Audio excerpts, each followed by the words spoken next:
जय गोपिका जीवनस्मरणं गोविंद गोविंद जानकीकान्तस्मरणं जय जय राम राम नमः पार्वतीपतये हर हर महादेव सद्गुरुनाथ महाराज की जय आंजनेय मूर्ति की जय स्मृते सकलकल्याणभाजनं यत्र जायते पुरुषस्तमजं नित्यं व्रजामि शरणं हरिं यः शिवो नाम रूपाभ्यां या देवी सर्वमङ्गला तयोः संस्मरणात् पुंसां सर्वतो जयमङ्गलम् नारायणं नमस्कृत्य नरं चैव नरोत्तमं देवीं सरस्वतीं व्यासं ततो जयमुदीरयेत् अभ्रश्यामः पिङ्गजटाबद्धकलापः प्रांशुर्दण्डी कृष्णमृगत्वक्परिधानः साक्षाल्लोकान् पावयमानः कविमुख्यः पाराशर्यः पर्वस्वरूपं विवृणोतु धर्मो विवर्धति युधिष्ठिरकीर्तनेन पापं प्रणश्यति वृकोदरकीर्तनेन शत्रुर्विनश्यति धनञ्जयकीर्तनेन माद्रीसुतं कथयतां न भवन्ति रोगाः कृष्णाय वासुदेवाय हरये परमात्मने प्रणतः क्लेशनाशाय गोविन्दाय नमो नमः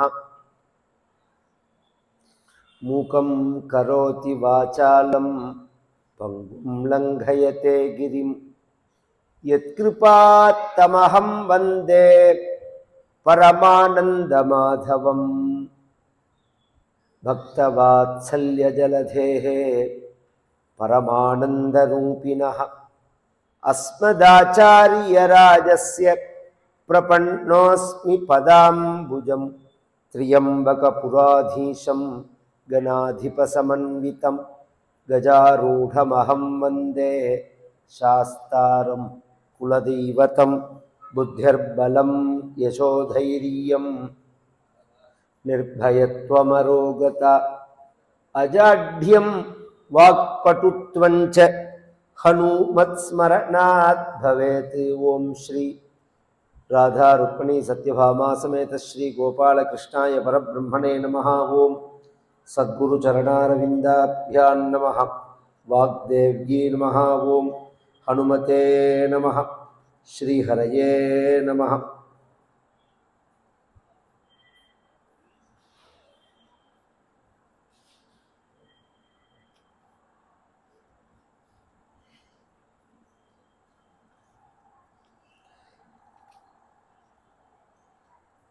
गंगापुत्राय शांताय शन्तनुप्रवराय च अपुत्राय ददाम्यर्घ्यं सलिलं भीष्मवर्मणे वैयाघ्रगोत्रपादाय शन्तनुप्रवराय च अपुत्राय ददाम्यर्घ्यं सलिलं भीष्मवर्मणे अद्य प्रभृति मेदाश ब्रह्मचर्यं भविष्यति अपुत्रस्यापि मे लोकाः भविष्यन्त्यक्षयादिवि न हि जन्म प्रभृत्युक्तं मया किञ्चिदिहानृतं यावत् प्राणान् प्रियन्त्यैव मम देहं समाश्रिताः तावन्न जनयिष्यामि पित्रे कन्यां प्रयच्छ मे परित्यजाम्यहं राज्यं मैथुनं चापि सर्वरसः ऊर्ध्वरेता भविष्यामि दाससत्यं ब्रवीमि ते।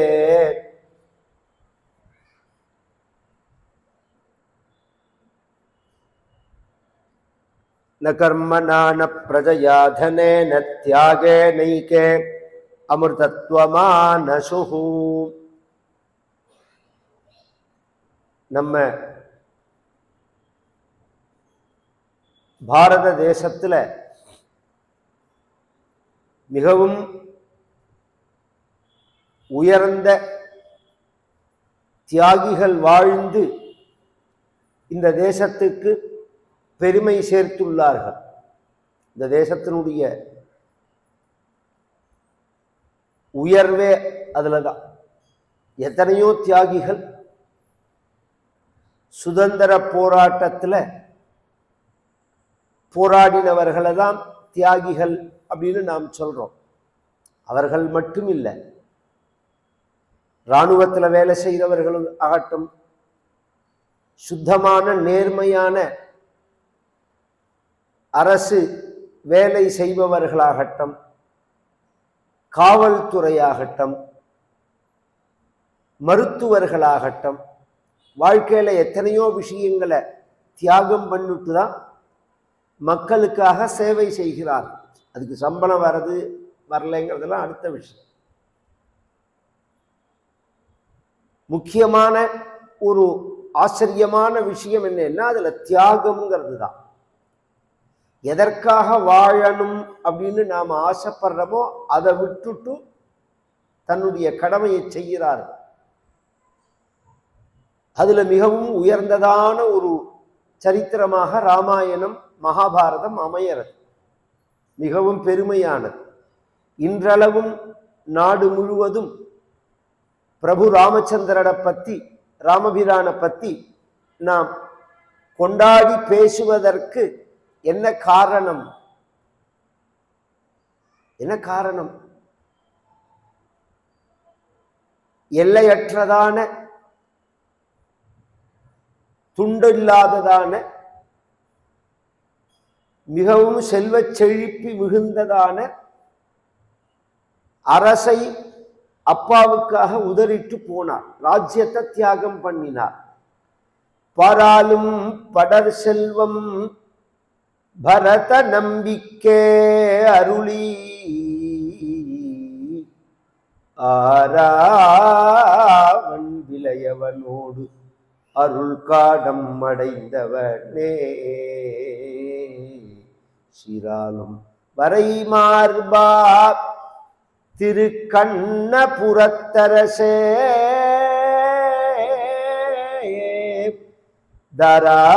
தராலும் நீல்முடி எல்தாசரதி தலேலோ. குலசேகராழ்வார் அப்படின்னு ஒரு மகான் சக்கரவர்த்தி ராஜா. அதான் இந்த நாட்டுக்கு ஒரு பெருமை. தேசத்தை ஆண்ட மன்னர்கள்லாம் தெய்வ பக்தியோட இருந்து காண்பிச்சிருக்கார்கள். ஏன்னா அரசன் எவ்வழி அவ்வழி மக்கள். யதா ராஜா ததா பிரஜாஹா. குடும்பத் தலைவன் எப்படி இருக்கானோ அப்படிதான் குடும்பம் இருக்கும். அரசன் எப்படி இருக்கானோ அப்படிதான் மக்கள் இருப்பார்கள். அரசன் நல்லவனா இருந்தா மக்களுக்கும் நல்ல சிந்தனை இருக்கும். அரசனுக்கு சத்தியத்திலையும் நீதியிலையும் தர்மத்திலையும் தெய்வத்திலையும் நம்பிக்கை இருந்ததுன்னா மக்களும் அதன் வழி நடப்பார்கள். அதுபோல தெய்வ பக்தியோட மிகுந்த அரசர்கள் அரசாண்டதான பூமி அது. நம்ம சோழ சேர பாண்டிய பல்லவர்கள் தமிழ்நாட்டை எடுத்துப்போமே, ரொம்ப போக வேண்டாம் வெளியில. இந்த நாட்டை ஆண்ட மன்னர்கள்ல யாராவது ஒரு மன்னரை நீங்க சரித்திரத்துல இறை நம்பிக்கை இல்லாதவர்கள்னு காமிச்சுங்கள் பார்ப்போம். தெய்வ நம்பிக்கை இல்லாதவர்கள் அப்படின்னு ஒருத்தரை காமிச்சிருங்கள், முடியவே முடியாது.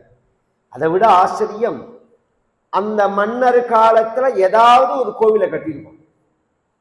ஏதாவது ஒரு கோவிலுக்கு ஒரு திருப்பணி கட்டுறதுன்னா எல்லாரும் என்ன நினைச்சிட்டு இருக்கோம், நாம புதுசா கட்டுறதுன்னு. புதுசா கட்டுறதெல்லாம் பின்னாடி வந்தது.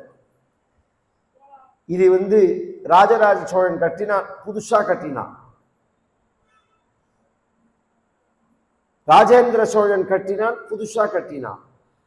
ஆனா அதற்கு முன்னாடி உள்ளது ஸ்ரீரங்கம், அதற்கு முன்னாடி உள்ளது திருவானைக்காவல், அதுக்கு முன்னாடி உள்ளது கும்பகோணத்துல உள்ள கும்பேஸ்வரர் சக்கரபாணி கோவில், திருவையாறுல உள்ள ஐயாரப்பன். அவர்கள்லாம் தன்னுடைய ஒரு கட்டடக்கலையையும் அர்ப்பணிப்பையும் காண்பிச்சார்கள்.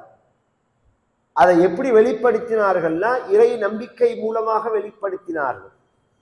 அது மாதிரி ஒரு மன்னன் குலசேகர ஆழ்வார் அவர் சொல்றார், ராமபிரான் விட்டுட்டு போன அந்த சொத்து கடங்கார சொத்து இல்லை. இப்ப உலகத்துல எந்த நாட்டை எடுத்தாலும் கடன் உள்ள நாடுதான். அமெரிக்கான்னு நாம சொல்றோமோனோ, உலகத்திலேயே பெருங்கடங்கார நாடு அமெரிக்கா தான். ரொம்ப பேருக்கு அது தெரியாது. அமெரிக்கா என்னமோ பொருளாதாரத்தை ரொம்ப உயர்ந்த நாடுன்னு நினைச்சுட்டு இருப்போம். உலகத்திலேயே பெரிய கடங்கார நாடு எதுன்னா அமெரிக்கா தான். இது மாதிரி இப்ப எல்லா நாடும் அங்கங்க எங்கேயோ மாத்தி மாத்தி இந்த கடனை அடைக்கிறவன் இருக்கான் பாருங்க, கடன் வாங்கிட்டே பழக்கப்பட்டவன் இருக்கான் பாருங்க, ஒரு தட்டை கடன் வாங்கி அந்த கடனை அடைக்கிறதுக்கு இன்னூத்தட்டை கடன் வாங்குவான், வட்டி அடைக்கிறதுக்கு இப்படியே வாங்கி வாங்கி வாழ்க்கை முழுக்க குட்டிச்சவரா போகும். அது மாதிரி அரசாள்றதெல்லாம் சாமர்த்தியம் இல்லை, அந்த கடன் இல்லாத வாழ்ந்து காமிக்கணும். மகாபாரதம் சொல்றது இந்த மூணும் கொஞ்சம் கூட இருக்கக்கூடாது, வாழ்க்கையில மிச்சம் இருக்கக்கூடாது. அதை உடனே நிசேஷமாக துளி கூட மிச்சம் இல்லாத படிக்கு அதை முடிச்சுக்கணும். பகை, நெருப்பு, கடன், இந்த மூணு. நெருப்பு ஒரு வீட்டுல பத்தி நிறுத்தும் இல்லை ஒரு இடத்துல இருக்குன்னா முக்காவாசி அடைச்சாச்சு கொஞ்சம் தானே விட்டுட்டு வரக்கூடாது. அது அப்படியே கொஞ்சம் கொஞ்சமா கிளம்பி அழிச்சுட்டு போயிடும். இத்தினூண்டு துளி நெருப்பு தானேன்னு அலட்சியப்படுத்தக்கூடாது. அது மாதிரி பகை, எந்த வகையிலையும் பகையை சம்பாதிச்சுக்க கூடாது. இவன் என்ன பண்ணிட முடியும் நம்மள அப்படின்னு நாம நினைப்போம். நேரடியா பண்ணலைனாலும் மறைமுகமா பெரிய இடைஞ்சலை பண்ணிட்டு போயிடுவான், வாழ்க்கையே நாசமா போயிடும். எத்தனையோ பேர் வாழ்க்கையில தேவையில்லாம பகையை சம்பாதிச்சுப்பார்கள். அதுபோல கடன், கடன் இல்லாம வாழறதுதான் உயர்வு. கடன் பட்டார் நெஞ்சம் போல் கலங்கினான் அப்படின்னு ராவணனை பத்தி கம்பர் சொல்லுவார். வியாபாரத்துக்கு கடன் வாங்கிறது, தொழில் பண்ண கடன் வாங்கிறதுங்கிறது அது வேற விஷயம். நான் சொல்றது அன்னைக்கு வாழ்க்கை நடத்துறதுக்கே கடன் வாங்கக்கூடாது, அது ரொம்ப தப்பான விஷயம். அது இந்த ராஜாங்கங்கள்லாம் இப்ப அப்படிதான் இருக்கு. ஆதி காலத்துல முன்காலத்துல எப்படி இருந்தது அப்படிங்கிறத குலசேகர ஆழ்வார் சொல்றார். பாராளும் படர் செல்வம், அந்த செல்வத்தோட எல்லை சொல்ல முடியாது. உலகத்திலேயே பணக்கார நாடு எது அப்படின்னா இன்னைக்கு அவரவர்கள் ஏதோ சொல்லுவார்கள். இந்த 500 வருஷத்துக்குள்ளதான், 500 வருஷம் இல்ல ஒரு 800 வருஷம் முன்னாடி வரையில், ஆரம்பத்திலேந்து 800 வருஷம் முன்னாடி வரையில் உலகத்திலேயே பணக்கார நாடு எதுன்னா நம்ம பாரத தேசம் தான், இந்த இந்தியா தான். அசித் கிருஷ்ணா வசுந்தரா அப்படின்னு ராமாயணம் சொல்றது. இது மாதிரி ஒரு செல்வ செழிப்புள்ள நாடு கிடையவே கிடையாது. நிஜமாவா சொல்றீங்க அப்படின்னு சில பேருக்கு சந்தேகம் வரும். நீங்க படிக்கிற வரலாறுலயே அதை பார்த்தா தெரியும். உலகத்துல உள்ள எல்லா நாட்டிலேருந்தும் படையெடுத்து பாரத நாட்டை நோக்கி வந்தான்னு தான் வரலாறே தவிர நாம ஒரு இடத்துக்கு பிச்சை எடுக்க போனோம்னு கிடையவே கிடையாது. அது இப்பதான் வரலாறு முழுக்க எடுத்து பார்த்தா நம்ம நாட்டை நோக்கி வந்தார்கள். இஸ்லாமியர்களோ துலுக்கர்களோ, முகமதியர்கள் துலுக்கர்கள். அந்த இஸ்லாமியர்களே 2 வகை உண்டு.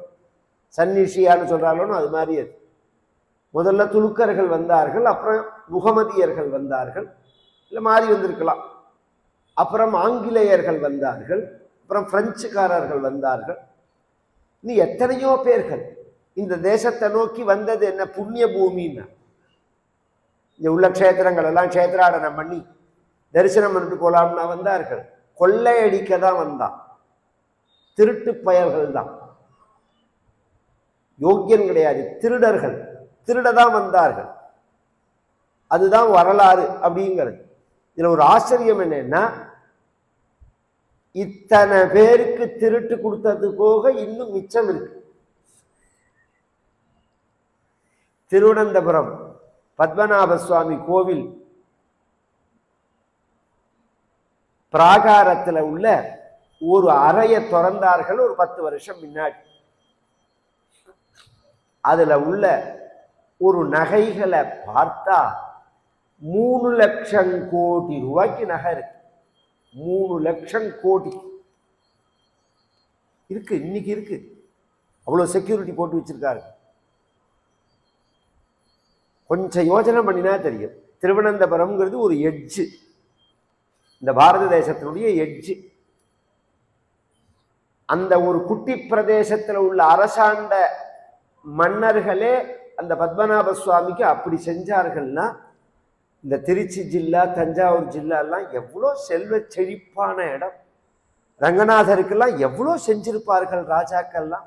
ரங்கநாதருக்கும் மீனாட்சிக்கும் அகிலாண்டேஸ்வரிக்கும் அதெல்லாம் எங்க போச்சு? இன்னி பர்யந்தம் கொல்ல போயிருக்கு. இந்த கோஹினூர் வைரம்னு சொல்றோமோ, அது ஒரிஜினலா ரங்கநாதருடைய கண்ணு தான். அது அதை வரலாறுல பதிவு பண்ணியிருக்காங்க. அது 2 வைரம், அது ஒண்ணுதான் இருக்கு, இன்னொன்னு எங்க இருக்குன்னு தெரியல. ரங்கநாதருக்கு 2 கண்ணு, 2 கண்ணுல வைக்கிற வைரம் அது. அது ஒரு வைரம் தான் இருக்கு. ஆனா ஒண்ணும் இந்த தேசத்திலேந்து திருடின்னு போன ஒரு பயலும் உருப்படல, நிம்மதியா இல்லை. நம்ம கண்ணு எதிர்த்தாப்புலயே அவன் நாசமாறத நம்ம பார்ப்போம், அவன் எவனா இருந்தாலும் சரி. ஏன்னா இது அத்தனையும் தெய்வ சொத்து, மக்கள் தெய்வத்துக்கு சமர்ப்பணம் பண்ணின சொத்து. அது குலநாசம் ஏற்படும், குலநாசம் ஏற்படும். ஜாக்கிரதையா இருக்கணும். அதுல இப்படி ஒரு செல்வ மிகுதியான நாட்டை விட்டுட்டு ராமர் கிளம்புறார், தியாகம் பண்ணினார் அப்படிங்கிறார். ராமர் 14 வருஷம் நாட்டை விட்டுட்டு போனார். 14 வருஷம் கழிச்சு திரும்பி வந்த உடனே அவரே அரசாண்டார்னு சரித்திரம். ஆனா பரதன் இருக்கான்னு பாருங்க, ராமர் தியாகத்தை விட பரதனோட தியாகம் பெருசு. இந்த தியாகிகளை வரிசையை சொல்லிட்டு வரேன், அதுல பீஷ்மர் தியாகம் தான் பெருசுங்கிறதுக்காக இதை சொல்றேன்.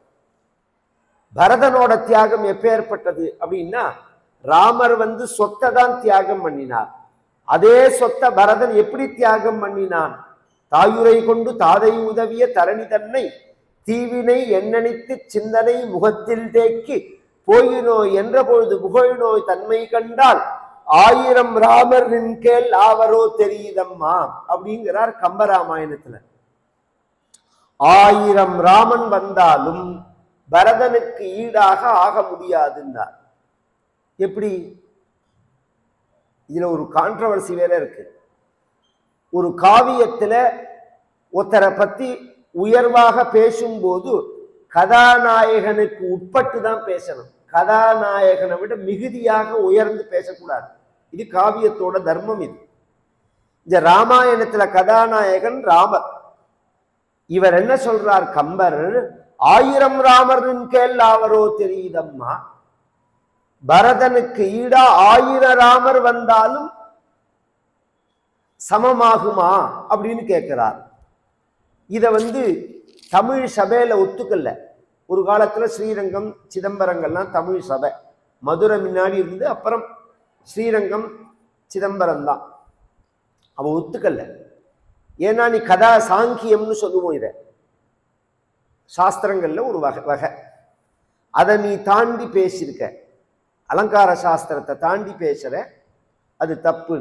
அவர் சொன்னார், அங்க என்ன உண்டோ அதை அப்படியே சொன்னேன், ட்ரூவை உண்மையை சொன்னேன். ராமர் தியாகம் பண்ணினது சொத்தை 14 வருஷம். 14 வருஷம் கழிச்சு திரும்பி வந்த உடனே ஆட்டோமேட்டிக்கா அந்த சொத்து ராமருக்கு வந்துடும். ஆனா பரதர் தியாகம் பண்ணினது அப்படி இல்லை. பரதன் பண்ண தியாகத்தை சொல்றேன். அரச குடும்பத்துல மூத்த மகனாக பிறந்தாலன்றி கிடைக்காத ராஜ்யம். அரச குடும்பத்துல மூத்த மகனா பிறக்கணும், சாமானிய குடும்பத்துல கடைசி பிள்ளையா பிறந்தா சௌக்கியமா இருக்கலாம். சாதாரண குடும்பத்துல மூத்த மகனா பிறந்தா எல்லா பொறுப்பும் அந்த வந்து விடிஞ்சிடும். இவன் திரும்பி பார்க்கறதுக்குள்ள வயசு முடிஞ்சு போயிடும்.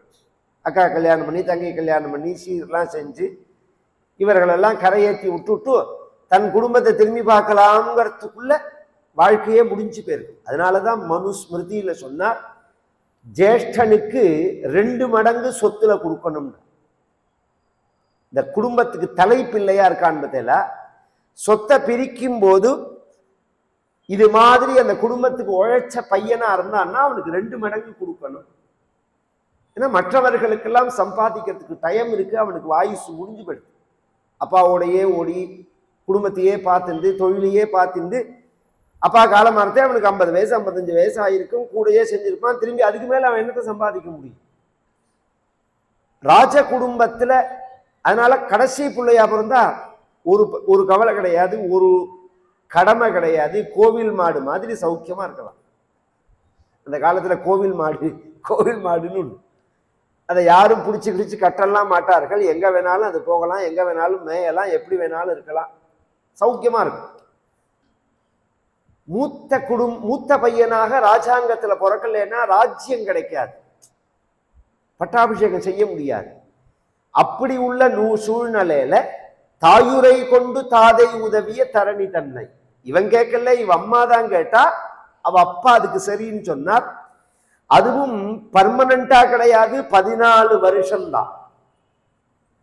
அந்த 14 வருஷ சொத்தை 14 வருஷம்தான் சொல்லிட்டேன். 5 வருஷத்துக்கே நாயடி பேயடி நடக்கிறது சண்டை. அதுவும் ஒரு மாகாண ஒரு ஸ்டேட்டுக்கு மொத்த ஹோல் தேசத்தை யோஜனை பண்ணுங்க. இந்த பாரதம் அந்த காலத்துல அகண்ட பாரதம்னு பேர். இந்த பக்கம் ஆப்கானிஸ்தான்ல இருந்து ஆரம்பிச்சு இந்த பக்கம் வியட்நாம் பங்களாதேஷ் தாண்டி இது பரியந்தம் தாய்லாந்து பரியந்தம் பாரத நாடு தான். 56 தேசங்கள். இந்த 56 தேசங்கள் செப்பரேட்டா இருந்தாலும் இதுக்கு ஒரு ஹெட் இருப்பார்கள் அப்பப்ப. அது நான் தர்மர் கதை வரத்தே சொல்லுவேன். அதுக்கு ராஜசூய யாகம்னு பேர். அஸ்வமேதம் ராஜசூயம்னு ஒரு யாகம். அதை பண்றதே எல்லாரையும் ஜெயிச்சுட்டு தான் பண்ணணும். எல்லாரும் அவனுக்கு கீழே வரணும், கப்பம் கட்டணும். நம்ம ராஜேந்திர சோழனே ராஜராஜ சோழன், ராஜேந்திர சோழன் தான் வெளிநாடெல்லாம் போய் படையெடுத்தது. கங்கை கொண்டவனும் அவன்தான்.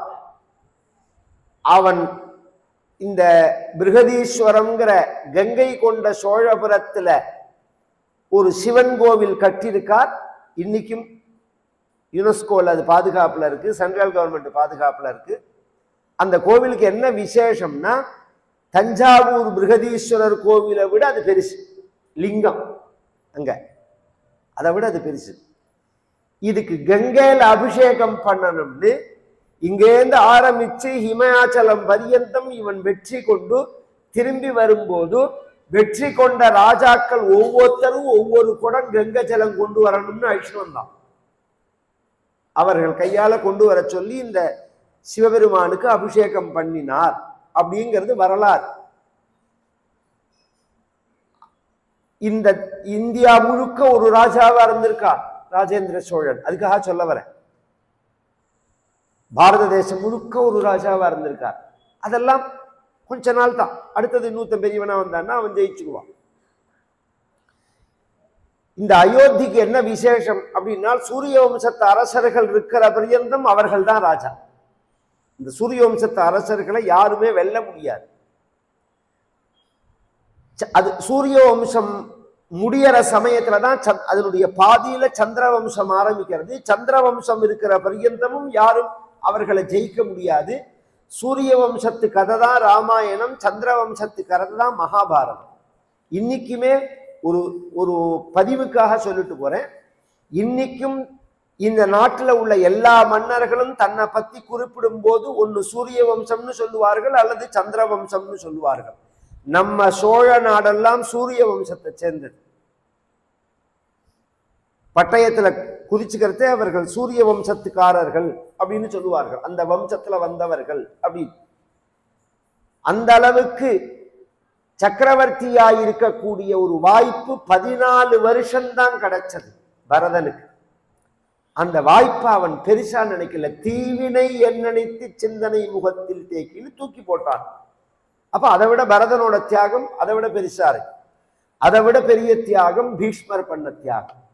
மகாபாரதத்துல பீஷ்மர் அப்படிங்கிற ஒரு கேரக்டரை பத்தி தான் இன்றைய தினம் நாம பேச போறது, கேட்க போறது. அவர் என்னத்தை தியாகம் பண்ணினார்னால் வாழ்க்கையே தியாகம் பண்ணினார். சில பேர் வாழ்க்கையே இல்லாதவன் தியாகம் பண்றேன்னு சொல்லுவான். இல்ல,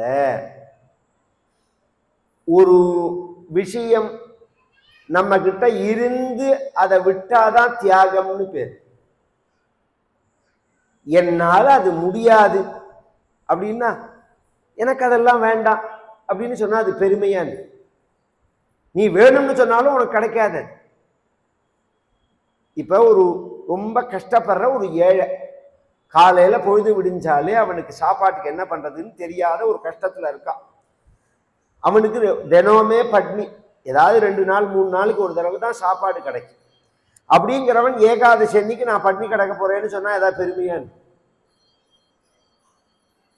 எல்லா வகையான சாப்பாடும் இருக்கு, சாப்பிட முடியும், உடம்புலையும் தெம்பு இருக்கு அப்படின்னு சொல்லிட்டு நான் ஏகாதசி பட்னி கிடக்க போறேன்னா தான் அதுக்கு பெருமை.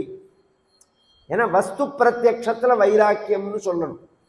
ஒரு பொருளை பார்க்காத பரியந்தம் மன உறுதி இருக்கும், அந்த பொருளை பார்த்தா மன உறுதி போயிடும்.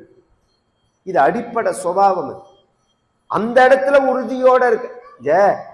குடிக்காம ஒருத்தன் இருக்கான்ங்கிறது பெருமை இல்ல, கல்லு கடையில வேலை பார்த்து குடிக்காம இருந்தாதான் பெருமை.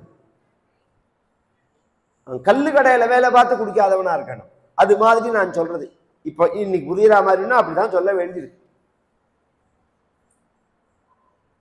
இருந்து அதை தொடாம இருக்கணும். பீஷ்மருடைய வாழ்க்கையை சொல்றேன், அப்பதான் அந்த பெருமை தெரியும். எத்தனை தடவை அவர் வாழ்க்கையில் அந்த வாய்ப்பு வந்தது கல்யாணம் பண்ணிக்கிறதுக்கு, அவர் அதை தவிர்த்தாருங்கிறதுக்காக சொல்றேன். மகாபாரதம்ங்கிறதே தேவதைகளுடைய சரித்திரம். தேவர்களும் அசுரர்களும் பல வடிவத்துல மனித உலகத்துல வந்து ஒருத்தருக்கு ஒருத்தர் சண்டை போட்டுண்ட கதை தான் மகாபாரதம்ங்கிறது. அதுல அஷ்டவசுக்கள்னு சில பேர். பொதுவாக நம்ம 33 கோடி தேவதைகள்னு சொல்றோமோ, 33 கோடி தேவதைகள் அப்படின்னா 33 கோடின்னு அர்த்தம் இல்ல, 33 குரூப்னு அர்த்தம், கணம்னு அர்த்தம். ஏகாதச ருத்ரால், துவாதச ஆதித்யால், அஷ்டவசுக்கள். கவனிச்சு கேட்கணும். இதற்குள்ளதான் தேவதைகள் எல்லாம் அடக்கம். 12 ஆதித்யர்கள், 11 ருத்ரர்கள், 8 வசுக்கள். கூட்டினா எவ்வளவு வருது? இதை தவிர 2 பேர் அஸ்வினி தேவதைகள்னு 2 பேர். இவ தனியது டாக்டர் குரூப். இது 31 வரும், அதை 2ஐயும் கேட்டா 33 வரும். இன்னைக்கு நாம பித்திருக்களை பூஜை பண்ணும் போது வசுருத்ர ஆதித்ய வசுருத்ர ஆதித்ய அப்படின்னு சொல்லுவார்கள். இந்த கணக்கில் தான் அது. ஏகாதச ருத்ரர்கள், அஷ்ட வசுக்கள், துவாதச ஆதித்யர்கள் அப்படின்னு. அந்த 8 வசூல ஒரு வசு என்ன பண்றார்? 8 வசுக்களும் வந்தார்கள். பாரத தேசம் ஹிமாச்சல பிரதேசத்தில், பொதுவாக ஹிமாச்சல பிரதேசம் தேவபூமி, தேவதைகள் சஞ்சாரம் பண்ணக்கூடிய இடம். இன்றளவு அங்க உள்ள மனிதர்களே நம்மளை பார்த்தா அவர்களோட சேர்த்துக்க மாட்டார்கள். இன்னைக்கு யாராவது பத்ரி கேதார்லாம் போய் ஒரு நம்ம பிளைன் விசிட்டா போயிட்டு வரோம், அந்த கிராமங்கள்ல பழகினா நான் சொல்றது புரியும். நாங்கெல்லாம் ரிஷி பரம்பரைம்பார்கள். அவர் அந்த லைஃபே வேறையா இருக்கும். நம்மோட அவர்கள் சேரவே மாட்டார்கள். அது மாதிரி அவர்கள் பெருமையா நினைப்பார்கள். தேவதைகளும் இன்றளவும் இருக்கார்கள். தெய்வங்களை இன்னைக்கும் பார்க்கிறவர்கள் இமாச்சலத்துல எப்படி திருவண்ணாமலையில எத்தனையோ சித்தர்கள், முனிவர்கள், யோகிகள் இருக்கார்கள் அப்படின்னு சொல்றோமோ, அது மாதிரி இமயமலை முழுக்க தெய்வங்கள் சஞ்சாரம் பண்ணக்கூடிய. அதனாலதான் கைலாசம், பத்ரி, கேதார்லாம் நம்ம போறோம். ஒரு சமயம் இந்த 8 வசுக்கள் அங்க வந்தபோது வசிஷ்டருடைய ஆசிரமம் அதுக்கு பக்கத்துல வரார்கள். வசிஷ்டர்கிட்ட ஒரு பசுமாடு இருக்கு, நந்தினின்னு பேர். அது காமதேனுன்னு ஒரு பசுமாடு எல்லாருக்குமே தெரியும். அதோட பெண்ணுக்கு நந்தினின்னு பேர். அதுவும் தேவமாடு. பொதுவா பசு அப்படின்னு சொன்னா இந்த நாட்டுல தெய்வமா நாம மதிக்கிறோம். இன்றளவு ரொம்ப பேருக்கு என்ன நினைச்சுட்டு இருக்கார்கள், பசுமாடு பால் கொடுக்கறது. நம்ம முன்னோர்கள் முட்டாள் கிடையாது. பால் கொடுக்கறதுக்காக உன்னை பூஜை பண்றதா இருந்தா அதை விட திக்கா கூழா நிறைய பால் கொடுக்கறது எரும மாடுதான்.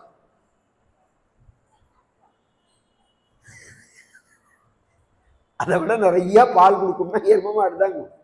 அதுவும் டெல்லி எருமையா இருந்துன்னு வச்சுக்கோங்க, அபாரமா கொடுக்கும். அதை பூஜை பண்ணலாமே, எங்கேயுமே அப்படி சொல்லலையே. நீ எத்தனையோ பால் கொடுக்குற மிருகங்கள்லாம் இருக்கு. ஆட்டுப்பால் இருக்கு, ஒட்டகப்பால் இருக்கு, கழுதப்பால் கூட இருக்கு. இதெல்லாம் எங்கேயா பூஜை பண்ண சொல்லிருக்குமே. அப்ப பசுமாடுன்னு சொல்றமேன்னா சர்வதேவதா ஸ்வரூபிணி கவாமங்கேஷு திஷ்டந்தி புவனானி சதுர்தசா.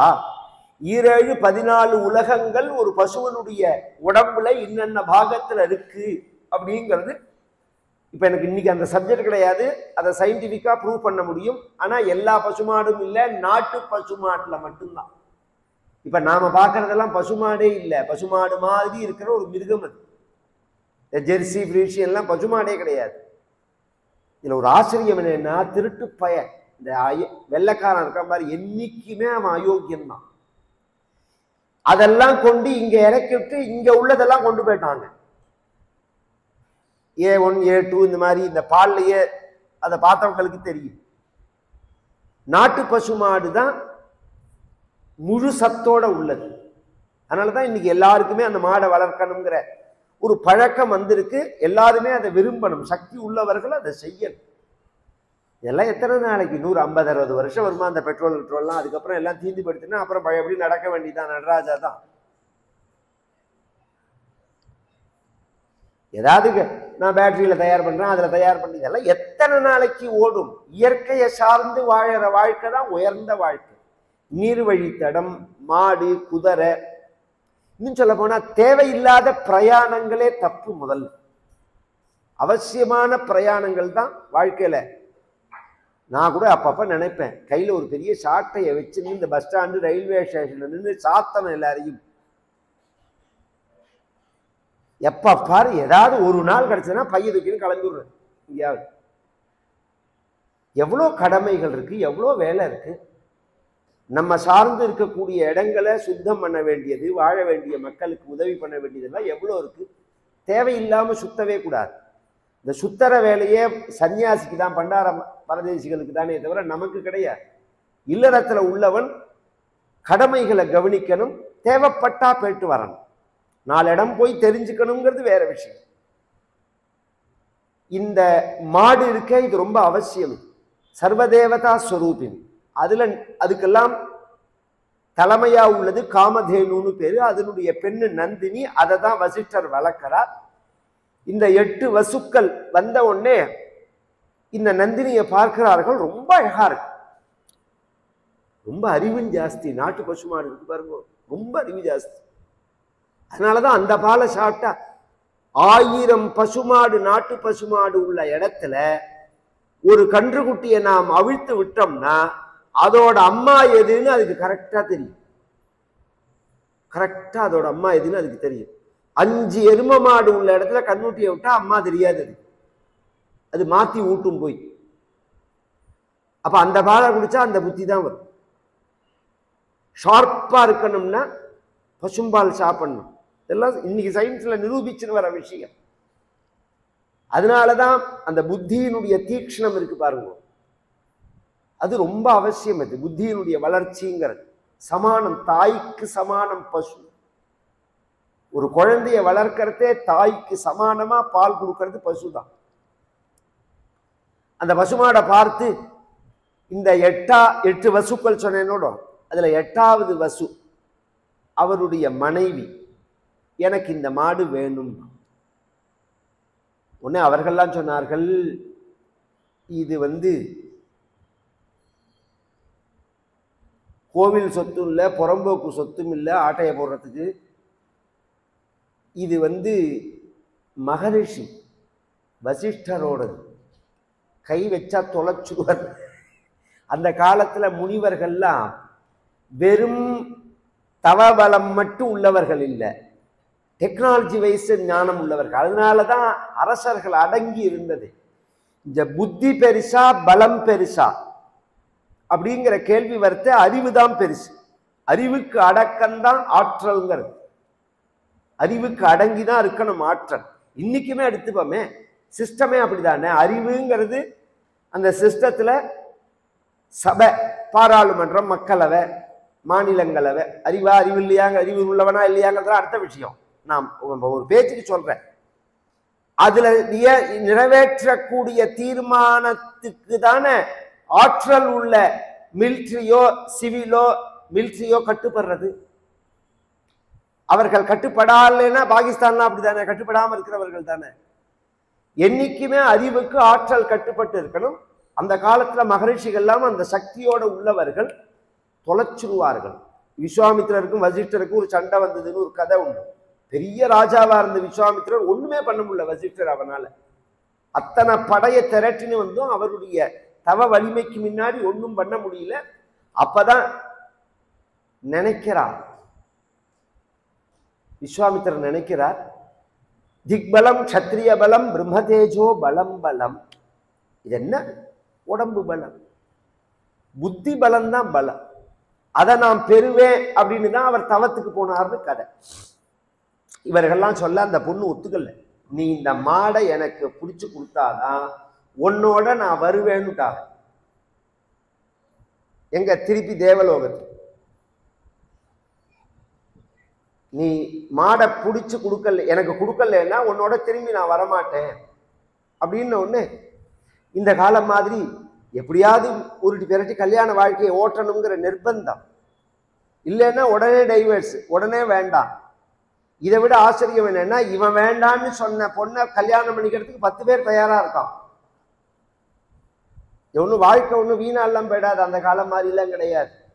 அப்படிங்கிறதுனால எப்படியாவது இதை காப்பாத்தினா போரும் அப்படிங்கிற பயம் இருக்கு பத்தில. ஒரு காலத்துல பெண்கள் பயப்படுவார். அந்த பாவத்தை வயத்தரச்சில கொட்டினதுக்கு இன்னைக்கு ஆண்கள் பயப்படுறான், நடுங்கிறான். எதை பேசினாலும் பேசாம இருக்கான். அம்மா பேசாதம்மாங்கிறான். இந்த நான் நினைச்சுப்பேனா, எனக்கு தோணுனதுனால சொல்லிட்டு போறேன். இந்த 55 வயசுல உள்ள பெண்கள்லாம் ரொம்ப பாவப்பட்டவர்கள். மாமியாருக்கும் செஞ்சு மாட்டு பொண்ணுக்கும் செய்கிறதுனால எழுத்து. மாமியார்த்தையும் மண்ணாடி, இப்ப மாட்டு பொண்ணுக்கும் செய்கிற காலம். இவர் இந்த பொண்ணு இப்படி மிரட்டின உடனே பிடிச்சு கொடுத்துட்டான், எடுத்துன்னு போயிட்டான். வசிஷ்டர் என்ன பண்ணினார், சாயங்காலம் அக்னிஹோத்திரம்னு ஒரு யாகம் பண்ணணும், அதுக்கு பசும்பால் தேவை. மேய்ச்சலுக்கு போன நந்தினி திரும்பி வந்துரும், வரலன்னு உடனே ஞான திருஷ்டியில பார்க்கிறார், இந்த வசு எடுத்துன்னு போயிட்டான் அப்படின்னு தெரிஞ்ச உடனே தேவேந்திரனை கூப்பிட்டு ரிப்போர்ட் பண்ணார். சொல்ல வேண்டிய இடத்துல சொன்னா தானா இந்த கார் இருக்கு பத்தியில, நோ பார்க்கிங்ல வச்சோம்னு தூக்கின்னு போயிடுவான். சாதாரண மனுஷியால இருந்தா கான்ஸ்டபிள்கிட்ட போயிட்டு எங்க சார் இருக்கு, என்ன இது, என்ன இந்த ஸ்டாண்ட்ல இருக்கு, அங்க போய் இங்க போகும்பா. எல்லாரும் அப்படி போவானா என்ன? நல்ல பவர்ல உள்ள ஆளா இருந்தான்னா வீட்டுக்கு போயிட்டு ஒரு ஃபோன் பண்ணா அந்த கான்ஸ்டபிளே வீட்டுல கொண்டு வாசல்ல காரை எடுத்துட்டு போவான். உங்க கார்னு தெரியாம லாக் பண்ணிவிட்டேன். அப்ப எவங்காரா இருந்தாலும் பண்ண முடியாது, இழிச்சவாயனா இருந்தா பண்ணலாம், அப்படித்தானே அர்த்தம். இந்த சட்டங்கள்லாம் சாதாரண பாமர ஜனங்களுக்கு மட்டும்தானே. ஒன்வேல போகக்கூடாது, ஒழுங்கா இருக்கணும், ஹெல்மெட்டு போகக்கூடாது, போட்டுன்னு போகணும், பெல்ட் போட்டுன்னு போகணுங்கிறதெல்லாம் அந்த சம்பந்தப்பட்டவர்களுக்கு கிடையாத. யோசனை பண்ண வேண்டாமா? மற்ற நாட்டில எல்லாம் இதுல ஏதாவது கொஞ்சமாவது தவறுதல் நடக்கிறதா? நம்ம நாட்டுல மட்டும் என்ன இந்த அயோக்கியத்தனம்? அதிகாரம்னா என்ன பெரிய பெரிய சக்தியா? மக்களுக்கு சேவை பண்ற விஷயம் தானே அது. இந்திரனை கூப்பிட்டு சொன்னார், உன் யாகத்தினாலதான் தேவர்கள்லாம் ஜீவிக்கிறது, தேவலோகத்தையே நாசம் பண்ணிடுவேன்னார். கொண்டு கொடுத்தார். அந்த 8வது வசு அவன் திருடல்ல, அவன் மனைவி சொல்லிதான், பாரு செஞ்சது நீ தான். அவ விருப்பப்பட்டான்னாலும் தவறா ரைட்டாங்கிறத நீ தான் சொல்லணும். அதனால இதுக்கு பொறுப்பு நீ தான் ஜவாப்தார்.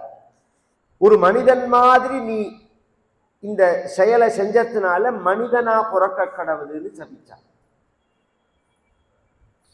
அதுவும் மனைவி இல்லாம பிறக்க கடவுள்னு சபிச்சான். மனைவி பேச்ச கேட்டுதானே நீ செஞ்ச, அதனால வாழ்நாள் முழுக்க உனக்கு மனைவி கிடையாது. அப்படி அவர் தான் வந்து பீஷ்மரா பிறக்கிறார். அந்த வசுதான் பீஷ்மரா பிறக்கிறார். மகாபாரதத்துல ஒவ்வொருத்தருக்கும் இப்படி ஒரு கதை உண்டு. எல்லா தெய்வங்களும் எப்படி வந்தது அப்படிங்கிறது அதுக்கு முன்னாடி ஒரு கதை இருக்கு. இவர் வந்து பிறக்கிற ராஜா பேர் சந்தனூன்னு பேர். சந்திரவம்சத்துல வந்தவன் அவன்.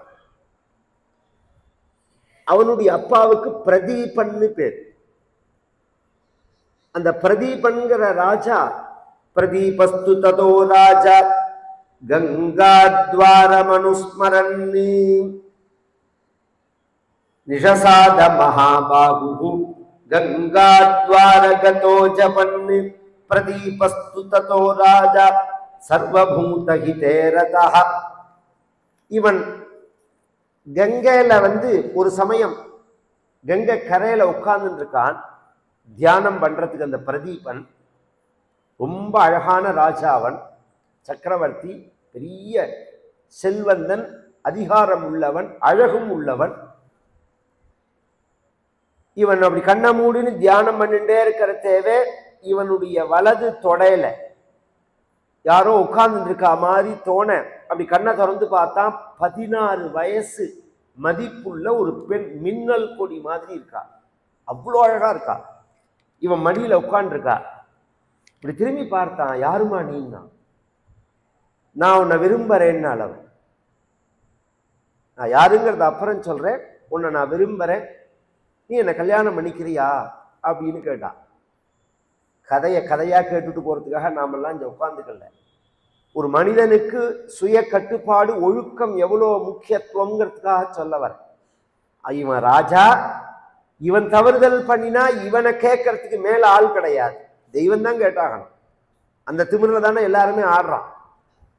இவன் தப்பு பண்ணா இவனுக்கு மேல கேட்கறதுக்கு ஆள் கிடையாதுங்கிறதுனால தானே கேட்கறதுக்கு ஆள் உண்டுன்னா பயப்படுறார்களே. ராஜா இவன் அந்த பொண்ணை தூக்கி தேர்ல போட்டு வீட்டுக்கு வந்து அவளோட குடும்பம் நடத்தினான்னா யாரும் கேட்க முடியாது. அந்த காலம் அது. அதனால வந்து பல கல்யாணம் பண்ணிப்பார்கள் அந்த காலத்து அரசர்கள்லாம். இவளே விருப்பப்படுறாள். இவன் விருப்பப்படாமையும் தொடரல. ஆனா அவன் சொல்றான், நான் உன்னை கல்யாணம் பண்ணிக்க முடியாதுன்னா. ஏன் அப்படின்னா, என் மகளுக்கு நீ சமானம். அவ கேட்டா எப்படின்னு கேட்டா, நீ வந்து எங்க உட்கார்ந்துட்ட? என் வலது தொடையில உட்கார்ந்துட்ட. ஒரு மனிதனுடைய இடது பக்கம் வலது பக்கம் இருக்கு பாருங்க.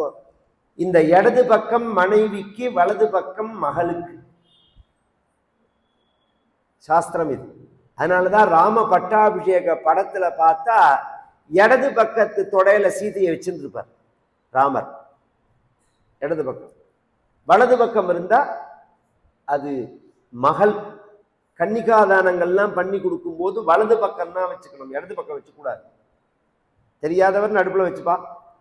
அந்த காலத்துல கன்னிகாதானம்ங்கிறது. இன்னைக்கு 35 வயசுல மாமி தானம் பண்றான், அவன் எங்கேயுமே வச்சுக்க முடியாது. ஏதோ ஒரு பாவனைக்கு பிடிச்சிக்கலாமே தவிர, ஏன்னா இவருக்கே 70 வயசு, அந்த பொண்ணுக்கு 35 வயசுன்னா எப்படி வச்சுக்கிறது? ஒரு காலத்துல சின்ன வயசுல கல்யாணம் பண்றது அந்த புடவை வெயிட்டு கூட இருக்காது. அந்த பொண்ணு வலது தொடையில தான் வச்சுக்கணும். அதனால நீ வலது தொடையில உட்கார்ந்துன்றதுனால என் மகள் மருமகள் ரெண்டும் ஒண்ணுதான். என் மகளுக்கு சமானம். என் மகனுக்கு கல்யாணம் பண்ணிக்கிறேன். அப்ப அவ சொன்னால் நான் கங்கைன்னு. இப்பதான் சொல்றேன், நான் கங்கை தேவ ஸ்திரீ. 7 புண்ணிய நதிகள் இந்த பாரத தேசத்துல உள்ளது. எத்தனை நதிகள் இருந்தாலும் 7 நதிகள் புண்ணிய நதிகள்னு பேர். இன்னைக்கும் பூஜை எங்க பண்ணினாலும் இந்த மந்திரம் சொல்லுவோம் எல்லாருமே. கங்கேச்ச யமுனே செய்வ கோதாவரி சரஸ்வதி நர்மதே சிந்து காவேரி. 7 நதி. கங்கை, யமுனை, கோதாவரி, சரஸ்வதி, நர்மத, சிந்து, காவேரி, இந்த 7ம் மகாநதிகள். இதுல ஸ்நானம் பண்ணினா, அதுவும் இந்த ஐப்பசி மாசம் முடிஞ்சு போயிடுது. இதுக்கு முன்னாடி போனது பாருங்க துலா மாசம்னு பேர். எல்லா நதிகளும் காவேரிக்கு வந்துடுவா. அதனால துலா மாசத்துல ஸ்நானம் பண்றது அப்படிங்கிறது அவ்வளோ விசேஷம். துலா மாசத்துல ஸ்நானம் பண்ணினா அத்தனை விசேஷம். கங்கேச்ச யமுனே செய்வ கோதாவரி சரஸ்வதி. இதுல சிந்து அப்படிங்கிற நதி பாகிஸ்தான்ல ஓடுறது. சரஸ்வதிங்கிற நதி வற்றி போயிடுது, அந்தர்வாகினியா போயிடுது. இன்னைக்கும் ஆராய்ச்சியாளர்கள் ஒத்துக்கிறார்கள். இன்னைக்கு நாம ஹிமாச்சல பிரதேசத்துல போனா பத்ரிநாத்துக்கு மேல போனோம்னா மானான்னு ஒரு கிராமம் இருக்கு. அதுதான் இந்தியாவில் பார்டர். அந்த பார்டர்ல சரஸ்வதி நதி ஓடின இடம் இருக்கு. அப்பேற்பட்ட புண்ணிய நதி. அதுல கங்கை மிகவும் புனிதமானது. அந்த கங்கையே சொல்றால் நான் தான் வந்தேன் அப்படின்னு, உன்னை பரீட்சை பண்ண வந்தேன். அதனால அவளுக்கு வயசுங்கிறது 16 வயசு மதிப்புன்னு தவிர தேவதைகளுக்கு வயசு கணக்கு கிடையாது. இவனுக்கு பின்னாடி பிறக்கிறான் ஒரு பையன், சந்தனுன்னு பேரு. அவனுக்கு அந்த கங்கையை கல்யாணம் பண்ணி வைக்க போறான். இந்த சந்தனு யாருன்னா வருணன். இது ஒரு கதை. தேவலோகத்துல ஒரு மீட்டிங் பிரம்மா போடும்போது எல்லாரும் வந்திருக்கிறதே, எல்லா தேவதைகளையும் கூப்பிட்டு இருந்தார். அப்ப நதிகளும் வந்திருந்தது, வருணனும் வந்திருந்தார். பொதுவா ஒரு சின்சியரான கான்ட்ரவர்சியான மீட்டிங்னா அதுல கலந்துக்கிறதுக்கு உள்ள ஒரு ரெஸ்பான்சிபிலிட்டி இருக்க வேண்டாமா நமக்கு? சில பேரை பார்த்தோம்னா அந்த மீடியாலேயே கவனிச்சா தெரியும், அது பாட்டுக்கு பெரிய காரியம் நடந்துருக்கும், இவன் மாட்டுக்கு வம்படிச்சுட்டு இருப்பான், செல்ல பார்த்துட்டு இருப்பான், பாராளுமன்றத்தில் சட்டசபையில் உட்காந்து இவனை தான் தேர்ந்தெடுத்து நாம நாடு உட்பட போறதுன்னு நினைச்சு அனுப்பிச்சிருக்கோம். அங்க செல்ல நோண்டின்னு இருப்பான். முக்கியமான விஷயம்னா அதை பத்தினா பேசணும். இந்த சபையில வருணனும் இந்த கங்கையும் ஒருத்தருக்கு ஒருத்தர் ஏதோ பேசிட்டே இருந்தார். பிரம்மா சொன்னார், இங்க கூப்பிட்டுருக்கிறது மீட்டிங்க்கு, இங்க 2 பேரும் பேசக்கூடாது. ரெண்டாவது, இது அவர்கள் பேசினதும் பர்சனலான விஷயம். அதனால நீங்கள் இந்த தவற பண்ணினத்தினால பூலோகத்திலவே பிறக்க கடவுதுன்னு சபிச்சுட்டார். இந்த தேவதைகள் வருணன் தான் சந்தனுவா வரார், கங்கை தான் அவருக்கு மனைவியா வரார். இந்த சந்தனு அப்படிங்கிற ராஜா 18 வயசு அடைஞ்ச உடனே கங்கைக்கரையில ஒரு பெண்ணை பார்த்தார். பழையபடி அவரை கேட்டார். இவரா கேட்கிறார். முதல்ல பிரதீபன் விஷயத்துல அவளா சொன்னார். இவர் விஷயத்துல இவர் கேட்கிறார், நீ யாரு, ரொம்ப அழகா இருக்கே, நீ எந்த தேசத்து பெண்ணு அப்படின்னு. உடனே அவ சொன்னா, என்ன விஷயத்துக்கு கேட்கிறேன், உன்னை நான் கல்யாணம் பண்ணிக்கணும்னு ஆசைப்படுறேன், நான் பேஷா கல்யாணம் பண்ணிக்கிறேன், எனக்கு உன்னை பார்த்தா கல்யாணம் பண்ணிக்கணும்னு தோன்றேன், ஆனா ஒரு கண்டிஷன் பேர்ல தான் கல்யாணம் பண்ணிப்பேன். என்ன கண்டிஷன் அப்படின்னா, 2 கண்டிஷன். ஃபர்ஸ்ட் விஷயம், என்ன யாரு எந்த ஊர்னு கேட்கக்கூடாது. 2வது விஷயம், நான் என்ன பண்ணினாலும் ஏன் பண்ணினேன்னு கேட்கக்கூடாது. நான் என்ன செஞ்சாலும் இதை நீ ஏன் செஞ்ச அப்படின்னு கேட்கக்கூடாது. அதுக்கு சந்தனு சொன்னா, இது ஒரு பெரிய விஷயம் இல்லை, நீயாவது வாயை திறந்து சொன்ன, அந்த கண்டிஷன்ல தானே இப்ப எல்லாருமே கல்யாணம் பண்ணிக்கிறான்.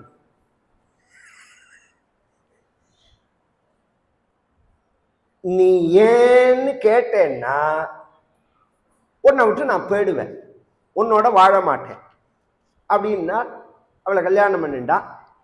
இதுல இன்னொரு கதை இருக்கு. இந்த அஷ்டவசுக்கள் சொன்னேனோ, இதுல வசிஷ்டர் சாபம் கொடுக்கும் போது 8வது வசுக்கு மட்டும் சாபம் கொடுக்கல, மிச்ச 7 பேருக்கு சாபம் கொடுத்தார். நீங்கெல்லாமும் இந்த திருட்டுக்கு உடந்தேன்னா, நீங்கெல்லாமும் கூட இருந்தீர்களோனோ, நீங்கெல்லாமும் மனிதர்களாக பிறக்க கடவுது. ஆனா இவர் மாதிரி நெடுங்காலம் பூமியில இருக்க வேண்டாம், பிறந்த உடனே திரும்பி நீங்க சாப விமோசனம் அடைஞ்சு வந்துடலாம் அப்படின்னு. ஒண்ணு, பிறந்த உடனே சாப விமோசனம் அடையணும்னா பிறந்த உடனே இறக்கணும். எப்படி இறக்க முடியும் அப்படின்னு யோசனை பண்ணி இந்த கங்கையை வந்து பேசுறா வசுக்கள், நீ சாபத்தை அடைஞ்சு பூமிக்கு போறதே உங்களுக்கு பையனா பிறக்கிறோம், எங்களுக்கு சாப விமோசனம் நீ தரையான்னு கேட்கறத அவ தரேன்னா. சந்தனுக்கும் இது தெரியாது. கல்யாணம் பண்ணிண்டா. கொஞ்ச நாள் ஆச்சு. ஒரு குழந்தை பிறந்தது, ஆண் குழந்தை பிறந்தது. பொதுவா அரசபையில குழந்தை பிறந்தா நாடே கொண்டாடும். அது மாதிரி கொண்டாடினார்கள். குழந்தை பிறந்து ஒரு 5 நாள் 6 நாள் கூட ஆயிருக்காது. ஒரு நாளைக்கு தலைவரி கோலமா பிரசவ அறையிலேருந்து இந்த பெண்ணு கிளம்புறாள், கையில குழந்தைய எடுத்துட்டு. ராஜாட்ட போய் சொன்னார்கள், ராணி எங்கேயோ போறாள்னு. எங்க போறாள்னா வாசல்ல போய் தேரை பூட்டி அவளே தேர்ல போறாள், தேரை ஓட்டிண்டு கையில குழந்தைய வச்சுண்டு. சந்தனு ராஜா பின்னாடி பின்தொடர்ந்து போனான். மேல எந்த கங்கை கரையில போய் பார்த்தார்களோ அந்த கங்கை கரையில போய் நின்னாள் அவள். பின்னாடியே வந்தான் ராஜா. இவ என்ன பண்ண போறாள்னு பார்த்துட்டே இருக்கிறதவே கையில உள்ள குழந்தைய தூக்கி கங்கையில போட்டுட்டான். ஹான்னா ராஜா திக்கிட்டு போயிட்டான். ஆனா இவனையே பார்க்காம அவ திரும்பி வந்துட்டான் அரண்மனை. கொஞ்ச நாளைக்கு ராஜா பேசவே இல்லை. ஏன்னு கேட்க முடியாது. கேட்டா அவ போயிடுவேன்னு இருக்கா, நான் உன்னோட வாழ மாட்டேன் அப்படின்லாம் சொல்லியிருக்கா. மனசு சமாதானமாச்சு. கொஞ்ச நாள் கழிச்சு திருப்பி ஒரு குழந்தை பிறந்தது. அந்த குழந்தையும் அதே மாதிரியே பண்ணினா. 3வது குழந்தையும் அப்படியே பண்ணினாள். 7 குழந்தையும் அப்படியே பண்ணினாள். 8வது குழந்தை பிறந்து அந்த 8வது குழந்தையும் அவள் எடுத்துன்னு போய் கங்கையில போடலாம்ங்கிற சமயத்துல ராஜாவுக்கு தாங்கல்ல. அப்பதான் சொன்னா, நீ யாருன்னு கேட்டான். நீ ஒரு பெண்ணா? தாயுள்ளம் உள்ள ஒரு பெண்ணு இந்த காரியம் பண்ண மாட்டாள். திரும்ப திரும்ப பெத்த குழந்தைகளை உன் கையாலேயே கொல்றையே. ஏன் நீ மகா பாதகி இல்லையா, மகா பாபி இல்லையா? இது பெரிய பாவச் செயல் இல்லையா? நீ இதை செய்யலாமா? ஏன் என் வாழ்க்கையில நீ வந்த? ஏன் இப்படி என்ன நீ நரக வேதனைப்படுத்துற? நீ யார்?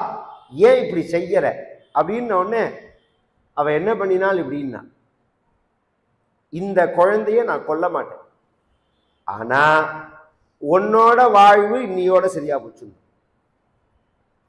இந்த குழந்தைய கொல்ல மாட்டேன், உன்னோட வாழறது இன்னையோட முடிஞ்சு போயிடுச்சு. ஆனா இந்த குழந்தைய இப்போ உங்ககிட்ட தரமாட்டேன், ஒரு குறிப்பிட்ட காலம் கழிச்சு தருவேன் அப்படின்னு சொல்லிட்டு அவள் மறைஞ்சு போயிட்டாள் குழந்தையோட.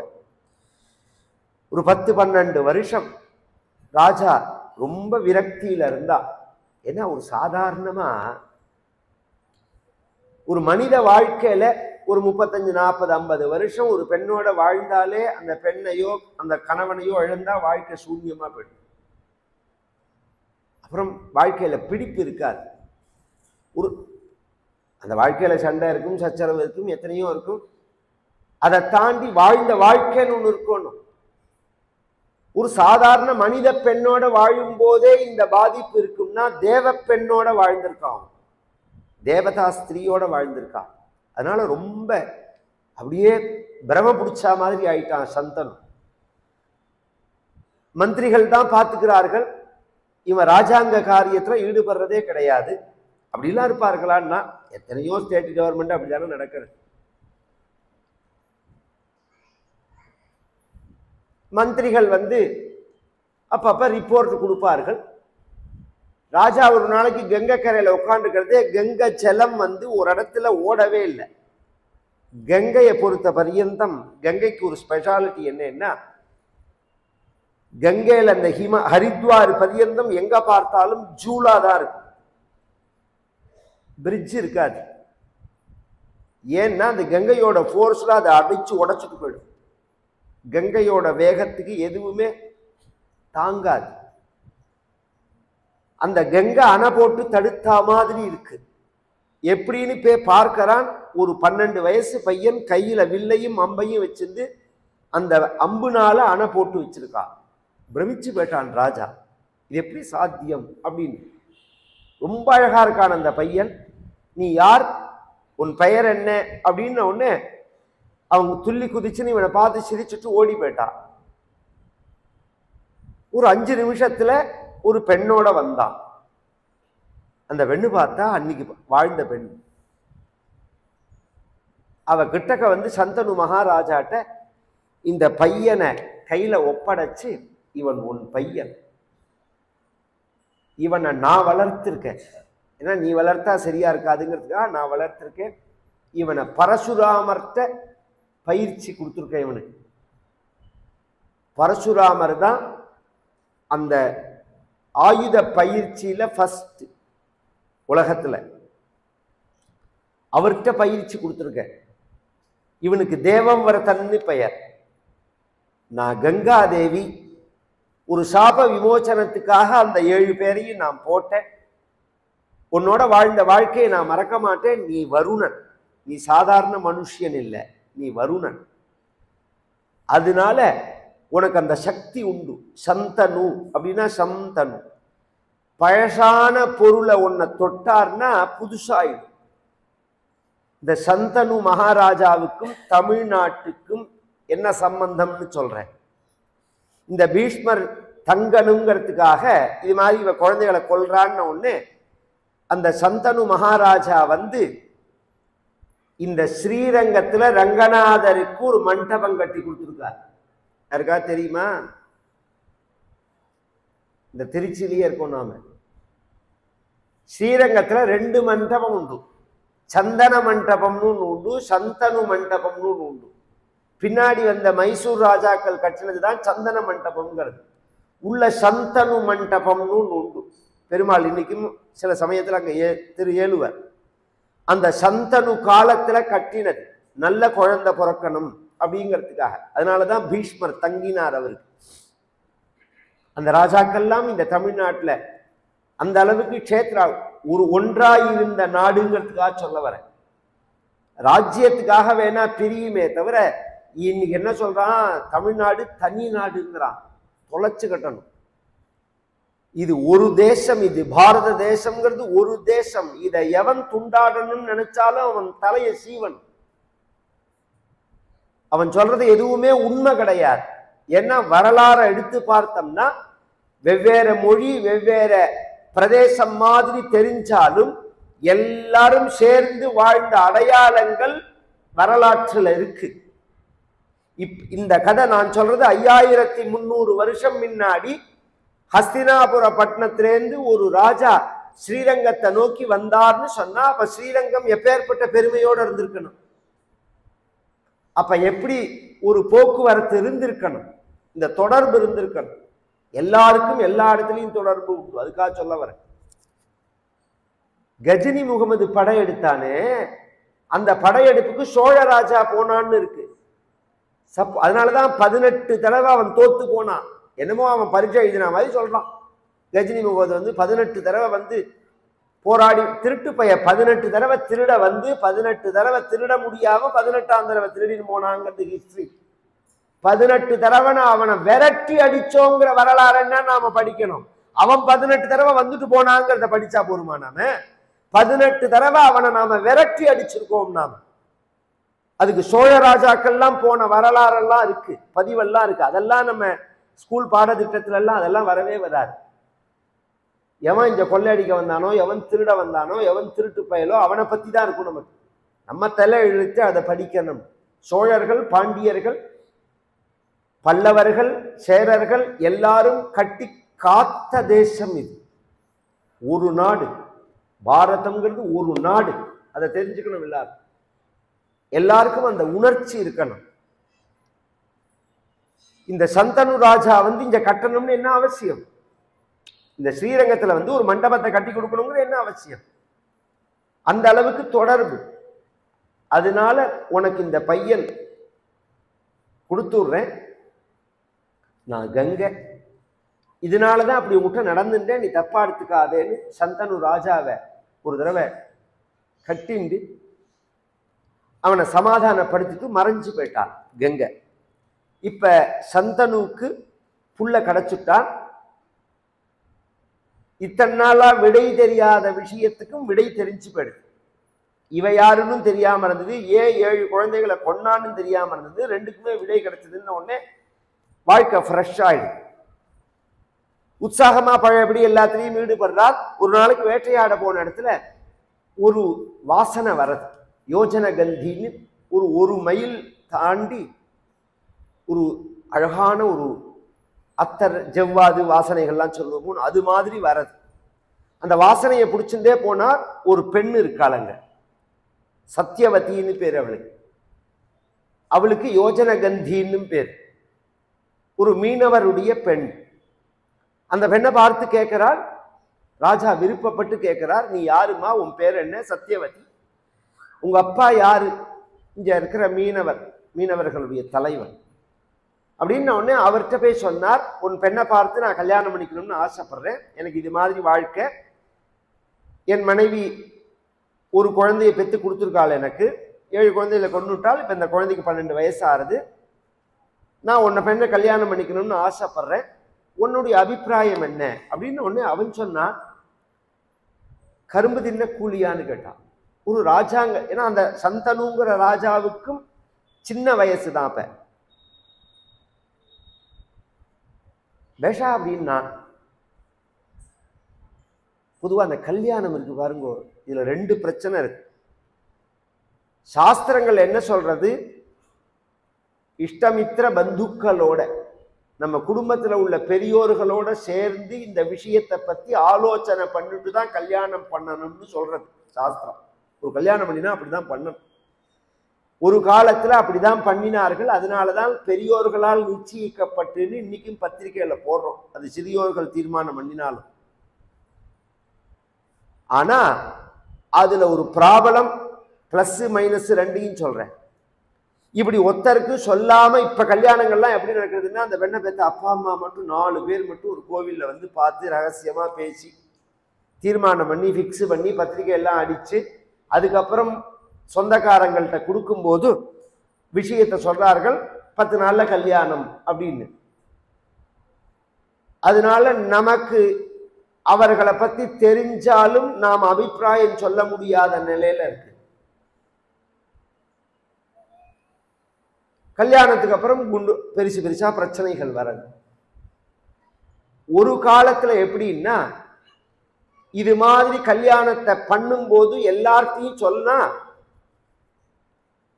பழகினா அப்பதான் அது யதார்த்த சுபாவம் தெரியும்.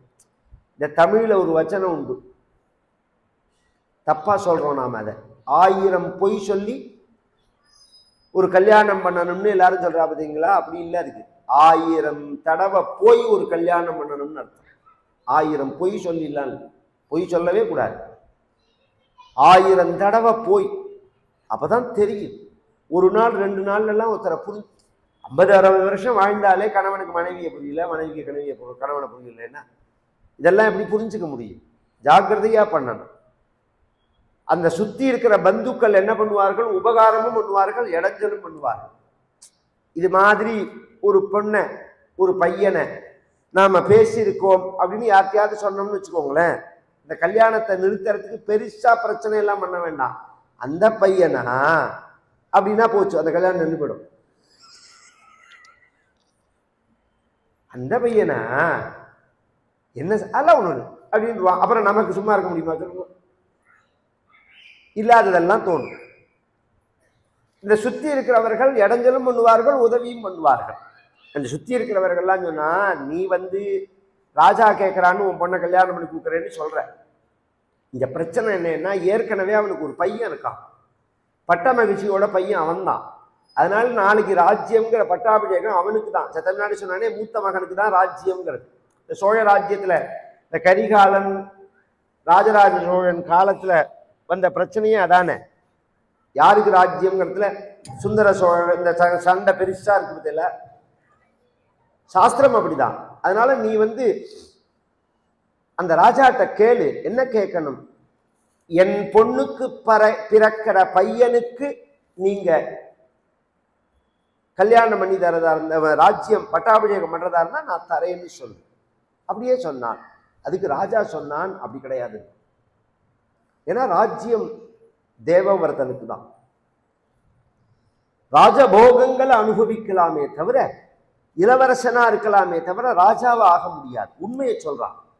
இவன் கெட்டவனா இருந்தான்னா இன்னைக்கு வந்து சகஜமா வாக்குறுதிகள் பொய்களை சொல்லிட்டு போயிட்டே இருக்காரு. கவலையே படாத, உன் பிள்ளைக்கு தான் பட்டாபிஷேகம்னு சொல்லிட்டு அந்த பொண்ணை கல்யாணம் பண்ணிட்டு நாளைக்கு தரமாட்டேன்னு சொன்னா யார் கேட்க முடியும்? அந்த சத்தியத்துக்கு கட்டுப்படுவார். அந்த காலத்துல எல்லாம் இந்த இங்கிலீஷ்காரர்கள் வரத்துக்கு முன்னாடி நமக்கு பெருசா எழுத்து கிடையாது. இப்ப இந்த பத்திரங்கள்ல எல்லாம் எழுதுறோம் பத்தியில, அதெல்லாம் கிடையாது. இந்த கடன் வாங்கறதுக்கு பத்திரத்துல எழுதி கொடுப்பார்களோன்னு எங்க தாத்தா சொல்லுவார், நல்லவனுக்கும் எழுத வேண்டாம் கெட்டவனுக்கும் எழுத வேண்டாம். நல்லவனுக்கும் எழுத வேண்டாம். நல்லவனா இருந்தா கரெக்டா அந்த தேதி ஆன உடனே கரெக்டா கொண்டு கொடுத்துட்டு போயிடுவான். யோக்கியனா இருந்தா. அயோக்கியனா இருந்தா அந்த பேப்பரை வச்சுன்னு பல்படி மடிக்கலாம், கோர்ட்ல பாத்துக்கலாம்பா.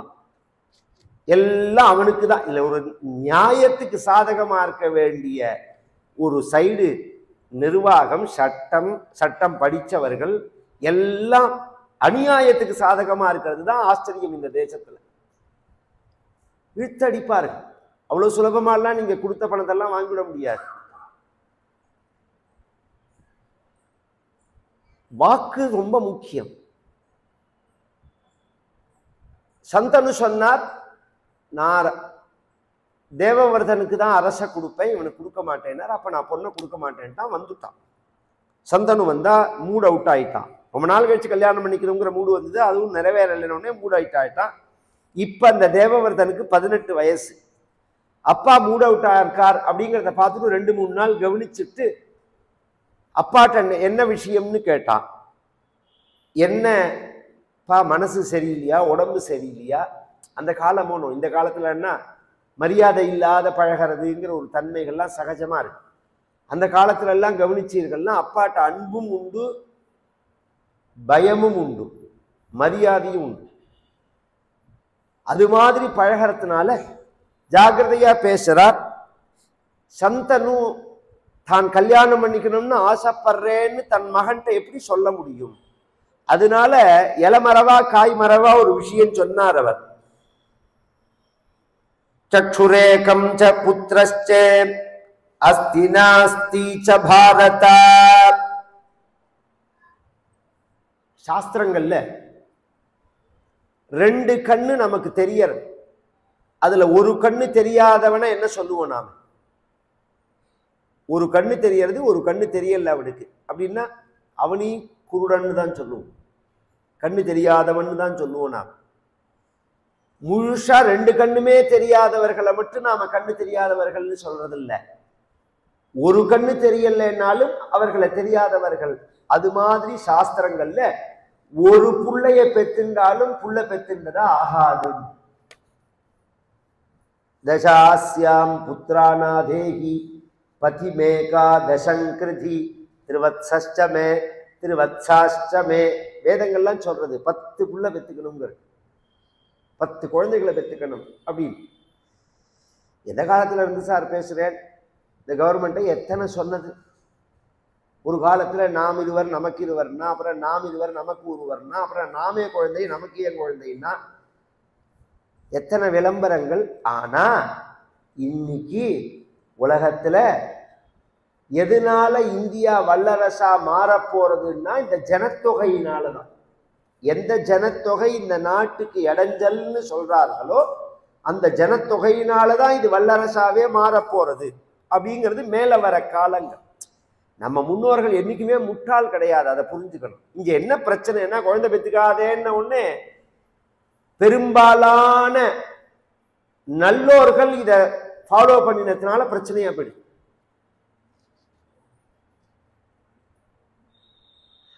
நல்லோர்கள் போரும் குழந்தை வேண்டாம், போரும் ஒரு குழந்தை போரும் குழந்தை வேண்டாம் இப்படி எல்லாம் சொன்னதுனால இப்போ ஒரு நல்ல ராஜ்யத்தை நாம தீர்மானம் பண்ண முடியல, ஒரு நல்ல கவர்மெண்ட்டை நாம் தீர்மானம் பண்ண முடியல. ஏன்னா அந்த சென்சஸ் அளவு குறைச்சலா இருக்கிறதுனால. நல்லோர்கள் தான் குழந்தைய பெத்துக்கணும், ஜாதி மதம்லாம் விஷயம் இல்லை, நல்லவர்கள் குழந்தைய பெத்துக்கணும். ஒரு குழந்தைய பெத்துண்டா போராது, சாஸ்திரங்கள் சொல்றது அப்படின்ன உடனே இவர் புரிஞ்சுட்டார். நேரம் அந்த தேரோட்டிட்ட வந்தார். ஏன்னா பெரிய இடத்துல எல்லாம் ரகசியமா நடக்கிற காரியம் கார் டிரைவர்கிட்ட கேட்டா தெரியும், கரெக்டா சொல்லுவான்.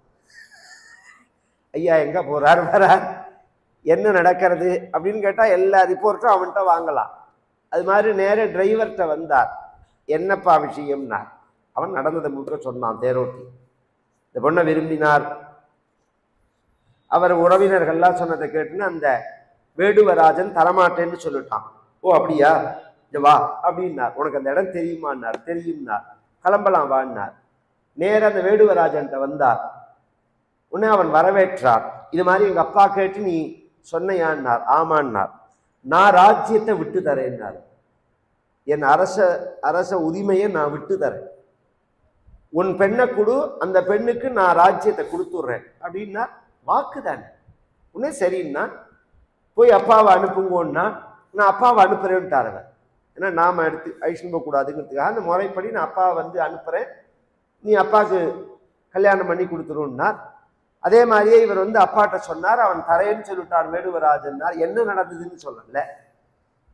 இவர் கிளம்பி அலங்காரங்கள்லாம் பண்ணி திப்பாவை பாடலாம் போட்டு அத்தனை ஜெவ்வா அதெல்லாம் போட்டு இவர் கிளம்பி வரார். அதற்குள்ள கெடுத்துட்டான். அதான் சொன்னேன்னு ஒரு செகண்ட்ல மாத்தி விட்டுருவார்கள். அவன் சொன்னான் சொந்தக்காரன்லாம், இவர் வந்து ராஜ்யத்தை விட்டு தரேன்னு சொல்றார். இவர் நல்லவர், வாக்கு சொன்னா சொன்னபடி நடந்துப்பார். நான் சொன்னேன்னாலாம் இவர் கேட்க மாட்டார். எப்போ சொன்னேன்னு கேட்க மாட்டார். தேடிட்டு சொன்னேன்னான்னு கேட்க மாட்டார். இவர் சொன்னபடி கரெக்டா நடந்துப்பார். ஆனா ஒரு பிரச்சனை என்னன்னா, சட்டம்னு ஒண்ணு இருக்கு. நாளைக்கு இவர் கல்யாணம் பண்ணிட்டு இவருக்கு ஒரு குழந்தை பிறந்தா அவனுக்கு தான் அந்த ராஜ்யம். ஏன்னா மனைவியோட புள்ளேங்கிறது அவன்தான். சாஸ்திரப்படி முதல் கல்யாணம் தான் அங்கீகாரம், தர்ம பத்னின்னு பேர். அப்புறம் பண்ணிக்கிறதுக்கெல்லாம் காம பத்னின்னு பேர். நம்ம சாஸ்திரங்கள் சொல்றது. முதல் மனைவிக்கு குழந்தை இல்லைன்னா அந்த விஷயம் வேற. குழந்தை இருந்தா சட்டப்படி அதுதான் உரிமை உள்ளவர்களாக ஆவார்கள். அப்படின்னு ஒண்ணு ராஜா திரும்பி வரத்தே இவன் அது மாதிரி என் பொண்ணுக்கு ராஜ்ய விஷயமா நீங்க கன்ஃபார்ம் பண்ணணும்னா நான் தான் அப்பயே சொன்னேன்னா, நான் தரமாட்டேன்னா இவர் திரும்பி வந்துட்டார். இவர் அப்பா கல்யாணம் பண்ணின்னு வர போறாருன்னு பீஷ்மர், தேவவர்தன்கிற பீஷ்மர் பூர்ண கும்பங்கள்லாம் வச்சுன்னு மேலதாளங்கள்லாம் வச்சுன்னு எதிர்பார்த்துட்டு இருக்கிறதே பார்த்தா அவர் வெறுங்கையோட வரத்த திரும்பி போய் கேட்டார், தேரோட்டிக்கு என்ன நடந்தது இது மாதிரி சொன்னார்கள். ஓ அப்படியாண்டா. தன் வயசு உள்ள சில ராஜகுமாரர்களை கூப்பிட்டார், பிரமுகர்களை விஐபி சில பேரை கூப்பிட்டார், மகரிஷிகள் சில பேரை கூப்பிட்டார். எல்லாரையும் அழிச்சுன்னு நேர போனார். என்னப்பா பிரச்சனைன்னா, அவன் சொன்னான், நீங்க விட்டு கொடுத்தாலும் நாளைக்கு உங்களுக்கு கல்யாணம் ஆச்சுன்னா உங்க மகன் விட்டு கொடுக்கணுமேன்னா. நீ நினைக்கிறது நியாயம்னார். ஏன்னா நான் நல்லவனா இருப்பேன்னு சொல்லலாம், என் மகன் நாளைக்கு அது மாதிரி இருப்பான்னு என்னால சொல்ல முடியாது. நீ சந்தேகப்படுறது பயப்படுறது நியாயம். இதெல்லாமே நான் கல்யாணம் பண்ணிண்டாதானேன்னாரு. நான் கல்யாணம் பண்ணிட்டு ஒரு குழந்தையை பெத்துண்டாதானே, என்ன சொல்றீன்னு கேட்டான். இப்ப சொல்றேன். அத்ய பிரபிருதி மேதாச பிரம்மச்சரியம் பவிஷ்யதி அபுத்ரஸ்யாபி மே லோகாஹ பவிஷ்யந்த்யக்ஷயா திவி நஹி ஜன்ம பிரபிருத்யுக்தம் மயா கிஞ்சிதிஹா நிருத்தம் யாவத் பிராணாத் த்ரியந்தே வை மம தேஹம் சமாஸ்ரிதாஹ தாவன்ன ஜனயிஷ்யாமி பித்ரே கன்யாம் பிரயச்சமே பரித்யஜாம்யஹம் ராஜ்யம் மைதுனம் சாபி சர்வசஹ ஊர்த்வரேதா பவிஷ்யாமி தாசசத்யம் பிரவீமிதே. அத்ய பிரபிருதி, இன்றையிலேருந்து நான் பிரம்மச்சாரின்னா. இங்க ஒரு குழப்பம் வரும். 18 வயசுல இவர் இந்த சத்தியம் பண்றார். இன்றையிலேருந்துன்னா அப்ப இதுக்கு முன்னாடி அவர் பிரம்மச்சாரியா இருந்தாரா இல்லையா அப்படின்னு ஒரு கேள்வியும். அப்படி இல்லை.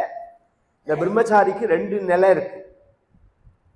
பொதுவா பிரம்மச்சாரின்னா கல்யாணம் ஆகாதவர்கள்னு அர்த்தம் இல்லை. பிரம்மனே வேதே சரதிக்கு பிரம்மச்சாரின்னு அர்த்தம்.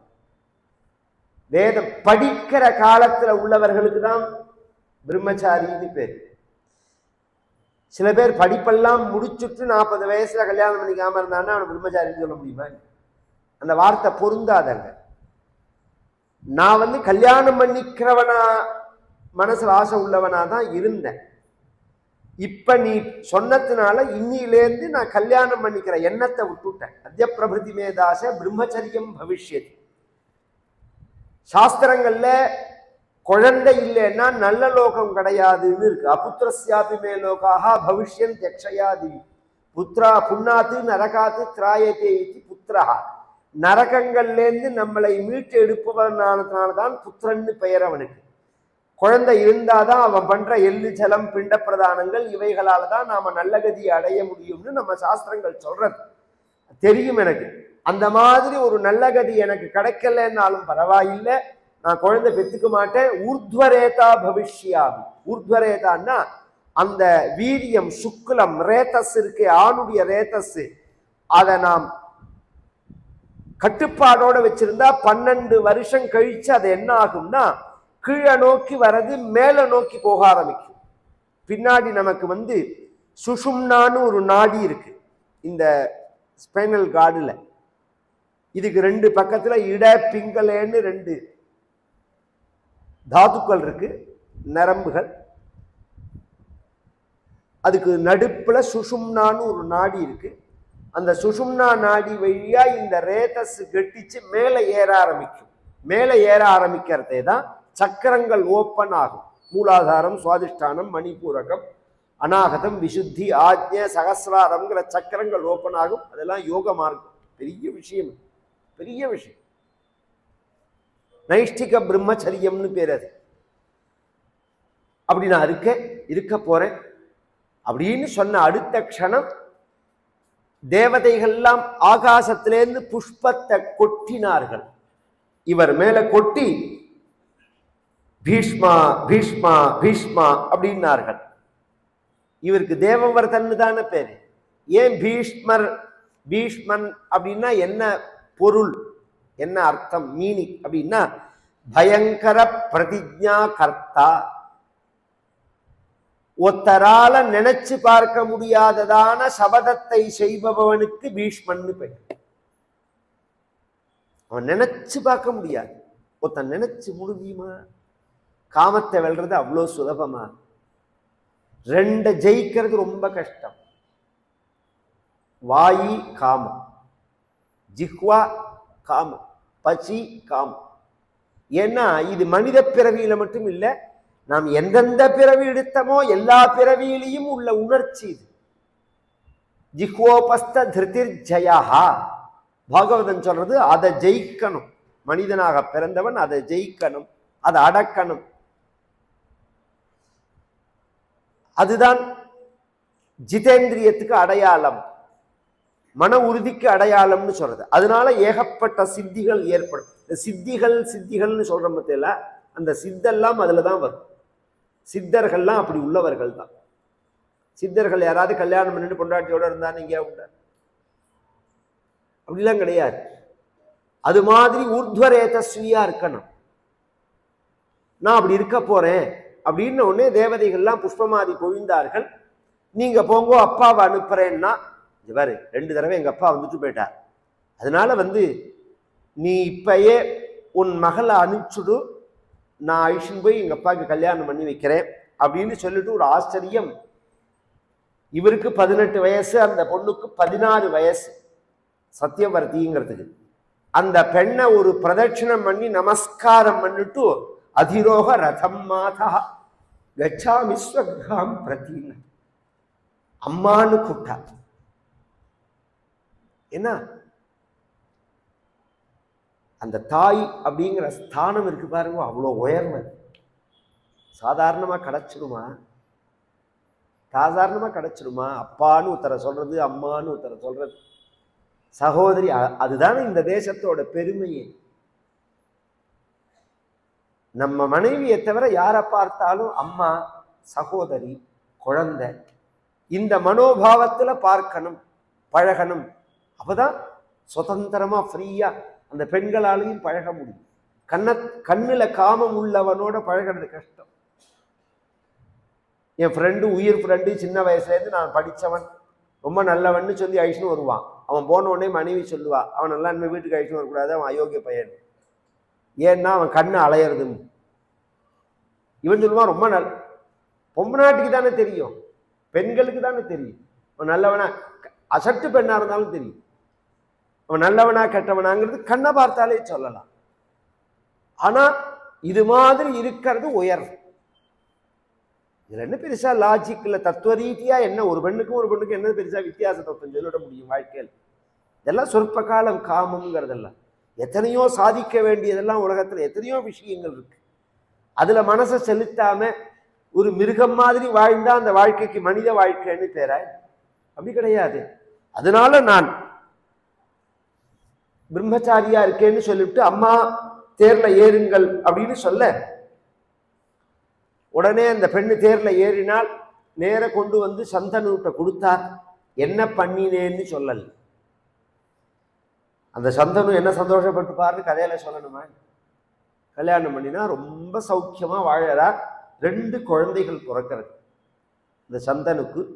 சித்ராங்கதன், விசித்திர வீரியன் அப்படின்னு 2 ஆண் குழந்தைகள் பிறக்கிறது.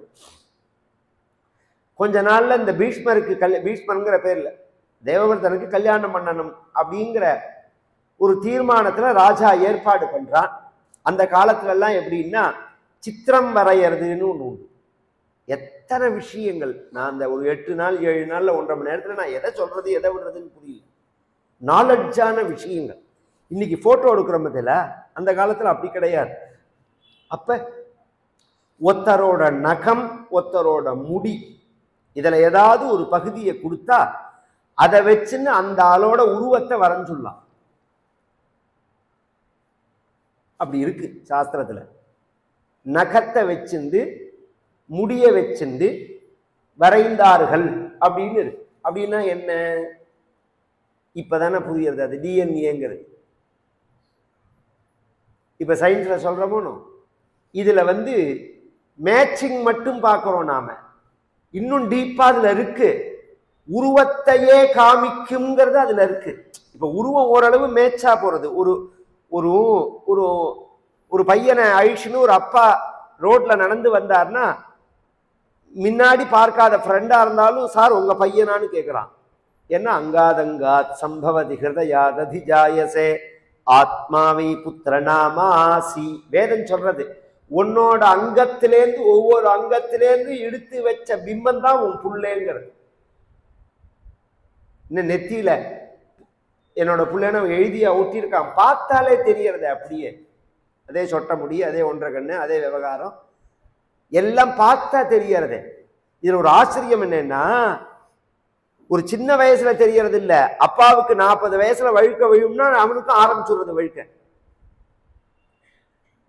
அப்பாவுக்கு கண்ணு வெள்ளை கண்ணுன்னா அவனுக்கு கண்ணு கண்ணாடி போட்டுக்கிற மாதிரி ஆயிடுறது. இப்ப அப்பாவுக்கு சுகர்னா சுகர் வந்துடுறது.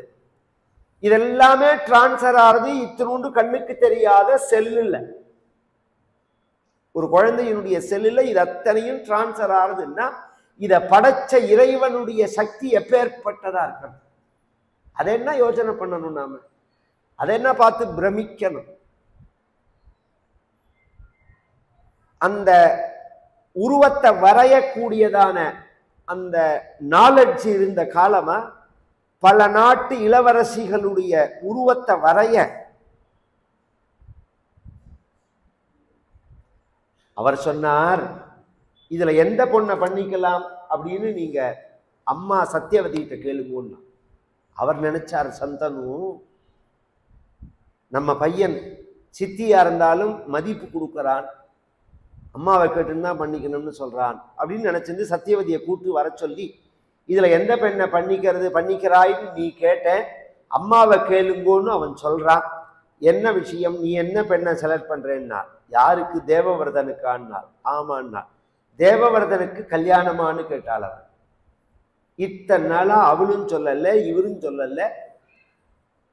ஏன் அப்படி கேட்கிறேன்னா, தேவவர்தன் கல்யாணமே பண்ணிக்கலேன்னு சொன்னதுனாலதான எங்க அப்பா என்ன கொடுத்தார். என்ன நடந்ததுன்னா சந்தனு நடந்ததெல்லாம் சொன்னார். ரொம்ப நாளைக்கு ராஜா பபுவ துக்கிதோ ராஜா சிரராத்திராய பாரதா. ரொம்ப நாளைக்கு ராத்திரி அழுது அழுது அழுது தூங்காமையே இருந்தான். எனக்காக நீ விட்டியா வாழ்க்கைய? எனக்காக விட்டியா? இது நமக்கு கேட்கறதுக்கு ஆச்சரியமா இருக்கும்.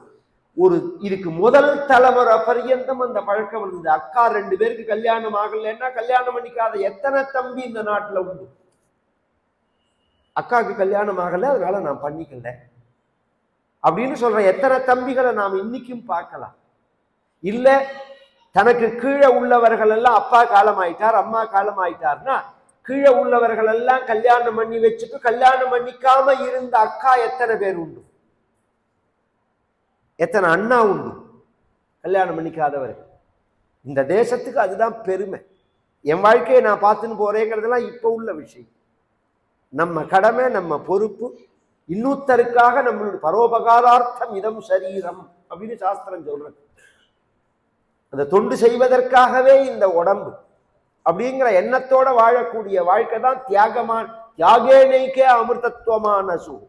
ஒரு மனிதன் எதனால அமிர்தத்துவம் இரவாத நிலையை அடையறான் அப்படின்னு வேதம் சொல்லும் போது ந கர்மனான பிரஜயாதனே ந தியாகே நைகே அமிர்தத்துவமான சுஹு பரே நன்னா கன்னிகி தங்குஹாயாம் விப்ராஜ தேதத் இதையோ விசந்தி அப்படின்னு சொல்றது.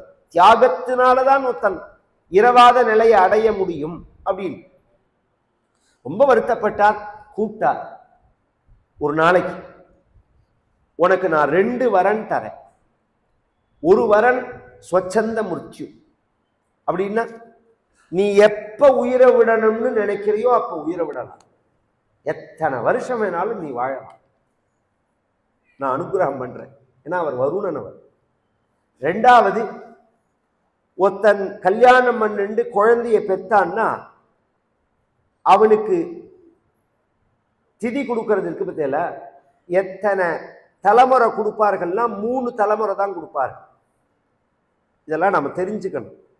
நாம இன்னைக்கு அமாவாசையோ அல்லது திதியோ கொடுக்கும் போது யாருக்கெல்லாம் கொடுக்குறோம்? நம்ம அப்பா, தாத்தா, கொள்ளு தாத்தா 3 பேருக்கு கொடுக்குறோமோ. அப்புறம் நம்ம புள்ள வந்தான்னா அப்ப என்ன ஆகும்னா கொள்ளு தாத்தாவை விட்டுடுவான்.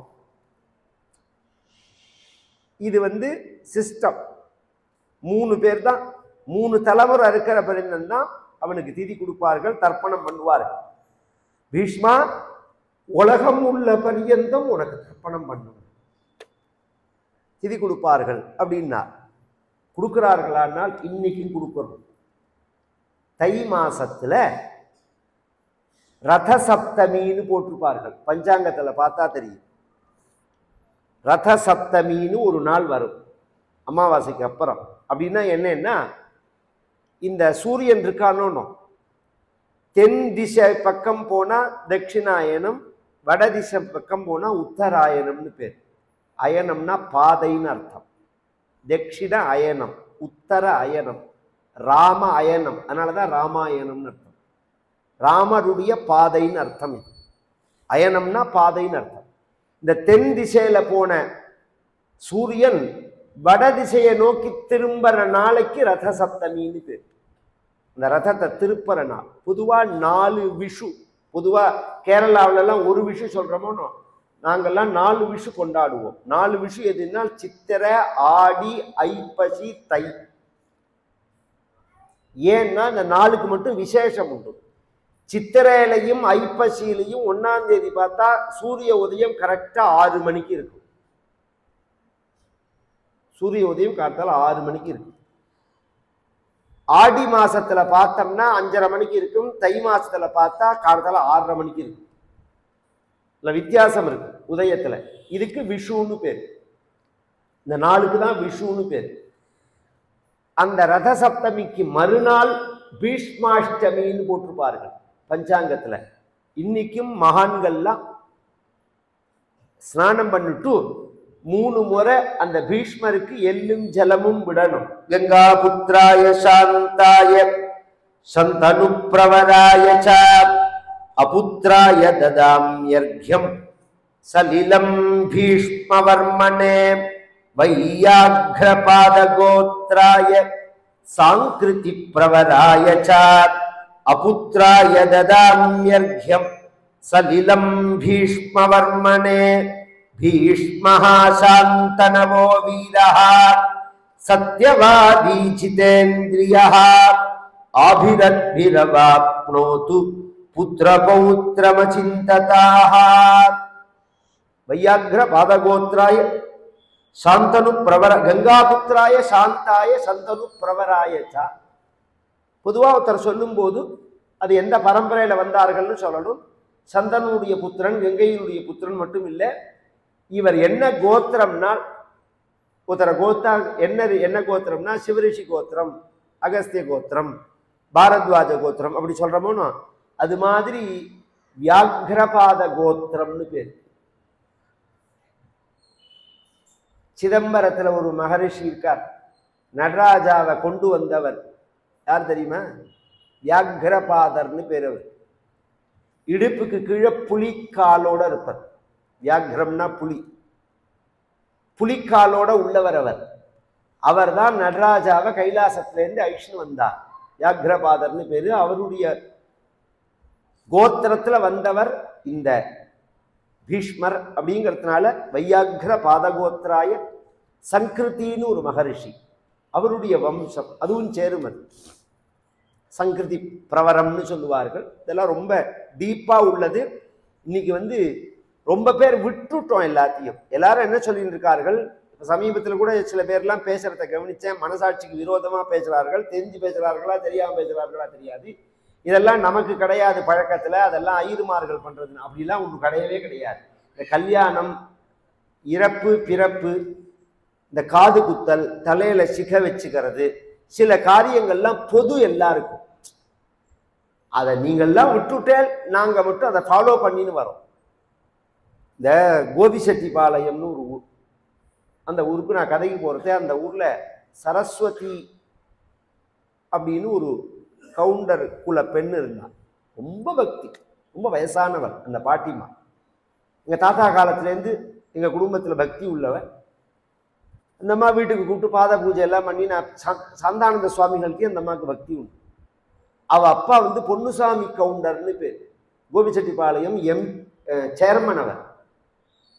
அவர் அந்த அம்மாட்ட பேசுறதே கேட்டேன்னா, நான் இந்த பக்கங்கள்லாம் பார்க்கறதே சில இந்த வைதிக காரியங்கள்லாம் ஒழுங்கா பண்றது இல்லையே அவங்க, உங்களுக்கு அந்த பழக்கங்கள்லாம் கிடையாதான்னு. இல்லை சாமி, எங்களுக்கு எல்லாமும் எல்லாம் உண்டு. இந்த ஐயர்மார்கள்லாம் எப்படி பண்ணுவார்களோ அப்படிதான் நாங்களும் 10 நாள் 16 நாள் கல்ல ஊனி தர்ப்பணங்கள்லாம் பண்ணி எல்லாம் பண்ணுவோம். நாளடைவில் அதெல்லாம் விட்டுட்டார்கள் அப்படின்னா. தேசிகர்னு ஒருத்தர் பண்ணி வைப்பார் எங்களுக்கெல்லாம். சிவாச்சாரியார்னு வருவார், தேசிகர்னு வருவார். எல்லாமே உண்டு, எல்லா சம்பிரதாயமும் உண்டு. அதை இன்னொரு இடத்துலையும் பார்த்தேன்னா, நான் ஹிஸ்டரிக்காக சொல்றேன். சாரதா ஸ்கூல்னு கோபிசெட்டிபாளையத்தில் ஒன்று இருக்கு, ஹையர் செகண்டரி ஸ்கூல் இருக்கு. அதை நிறுவினவரோட அப்பா ஒரு கவுண்டர். அவர் வீட்டுக்கு போனேன். என்னை மாதிரி அவர் கடுக்கன் போட்டுன்னு குடுமி வச்சிருந்து பளிச்சுன்னு இருந்தார். நானே பார்த்துருக்கேன் அந்த காலத்துல எத்தனையோ பேர். இதுதான் நம்மளுடைய ஹிந்து தர்மம். இது சில தர்மங்கள் எல்லாருக்கும் பொதுவான. இந்த காதுல அதனால தானே இன்னைக்கு எத்தனை வயசானாலும் காது குத்து திருவிழான்னு பத்திரிக்கை அடிக்கிறான். எல்லாரையும் கூப்பிடுறமே நாம. ஏன்னா அந்த சம்பிரதாயம் நமக்கு உண்டுன்னு தானே. வெறுமனை குத்திக்காம தோட்டையும் போட்டுக்கிட்டோமேங்கிற. நான் இப்பதான் தோடு போட்டுக்கிட்டதே ஃபேஷன் ஆயிடுத்தேன். தோட்டையும் போட்டுண்டா ஃபேஷனுக்கு ஃபேஷனும் ஆச்சு, நம்ம தர்மத்தை பின்பற்றினா மாதிரியும் ஆச்சு. குடுமியும் அப்படிதான். இப்படிலாம் நாங்கள்லாம் வச்சுருக்க மாதிரி இப்படிலாம் குறுக்கி கொண்டு வந்துட்டான். இன்னும் கொஞ்சோன்னு பின்னாடி வளர்த்துட்டா போறோம். அது மாதிரிதான் லெவல்ல ஹேர் ஸ்டைலும் வந்திருக்கு. எல்லாமே பழையபடி திரும்பி ரிட்டர்ன் ஆகுது. அதுக்காக சொல்றேன். இந்த தர்ப்பணம்ங்கிறது அது மாதிரி. எல்லாருக்குமே ரிஷி உண்டு, கோத்திரங்கள் உண்டு. பீஷ்மருக்கு அது மாதிரி பண்ணட்டோம்னு அவர் அப்பா ஆசீர்வாதம் பண்ணினாருங்கிற வரையில் இன்றைய தினம். நான் இன்னைக்கு பீஷ்மரை முழுசா முடிச்சிடலாம்னு நினைச்சேன். பெரிய விஷயமா இருக்கிறதுனால நாளைய தினம் இங்க பிரவச்சனத்துக்கு மேல நாளைய தினம் சொற்பொழிவுக்கு மேல என்ன இருக்கு நாளைக்கு? வேற என்ன இருக்கு நாளைக்கு? நாளைக்கு பஜன் இருக்குங்க. நாளை மறுநாள் தான் நமக்கு ஒரு கல்யாணம் இருக்கிறதுனால நாளை மறுநாள் தான் இங்க நிகழ்ச்சி. வியாழக்கிழமையிலேருந்து வியாழன், வெள்ளி, சனி, ஞாயிறு நடக்கும். ब्राह्मे मुहूर्ते परितस्वभक्तैः संदृष्ट सर्वोत्तम विश्वरूप स्वतैल संसेवक रोगहत्रे वातालयाधीश नमो नमस्ते। नारायण नारायण नारायण नारायण नारायण नारायण नारायण नारायण नारायण नारायण नारायण नारायण நாராயண நாராயண நாராயண. கோபிகா ஜீவனஸ்மரணம் கோவிந்தா. சுவாமியே சரணமையப்பா. ஆஞ்சநேய மூர்த்திக்கு ஜெய்.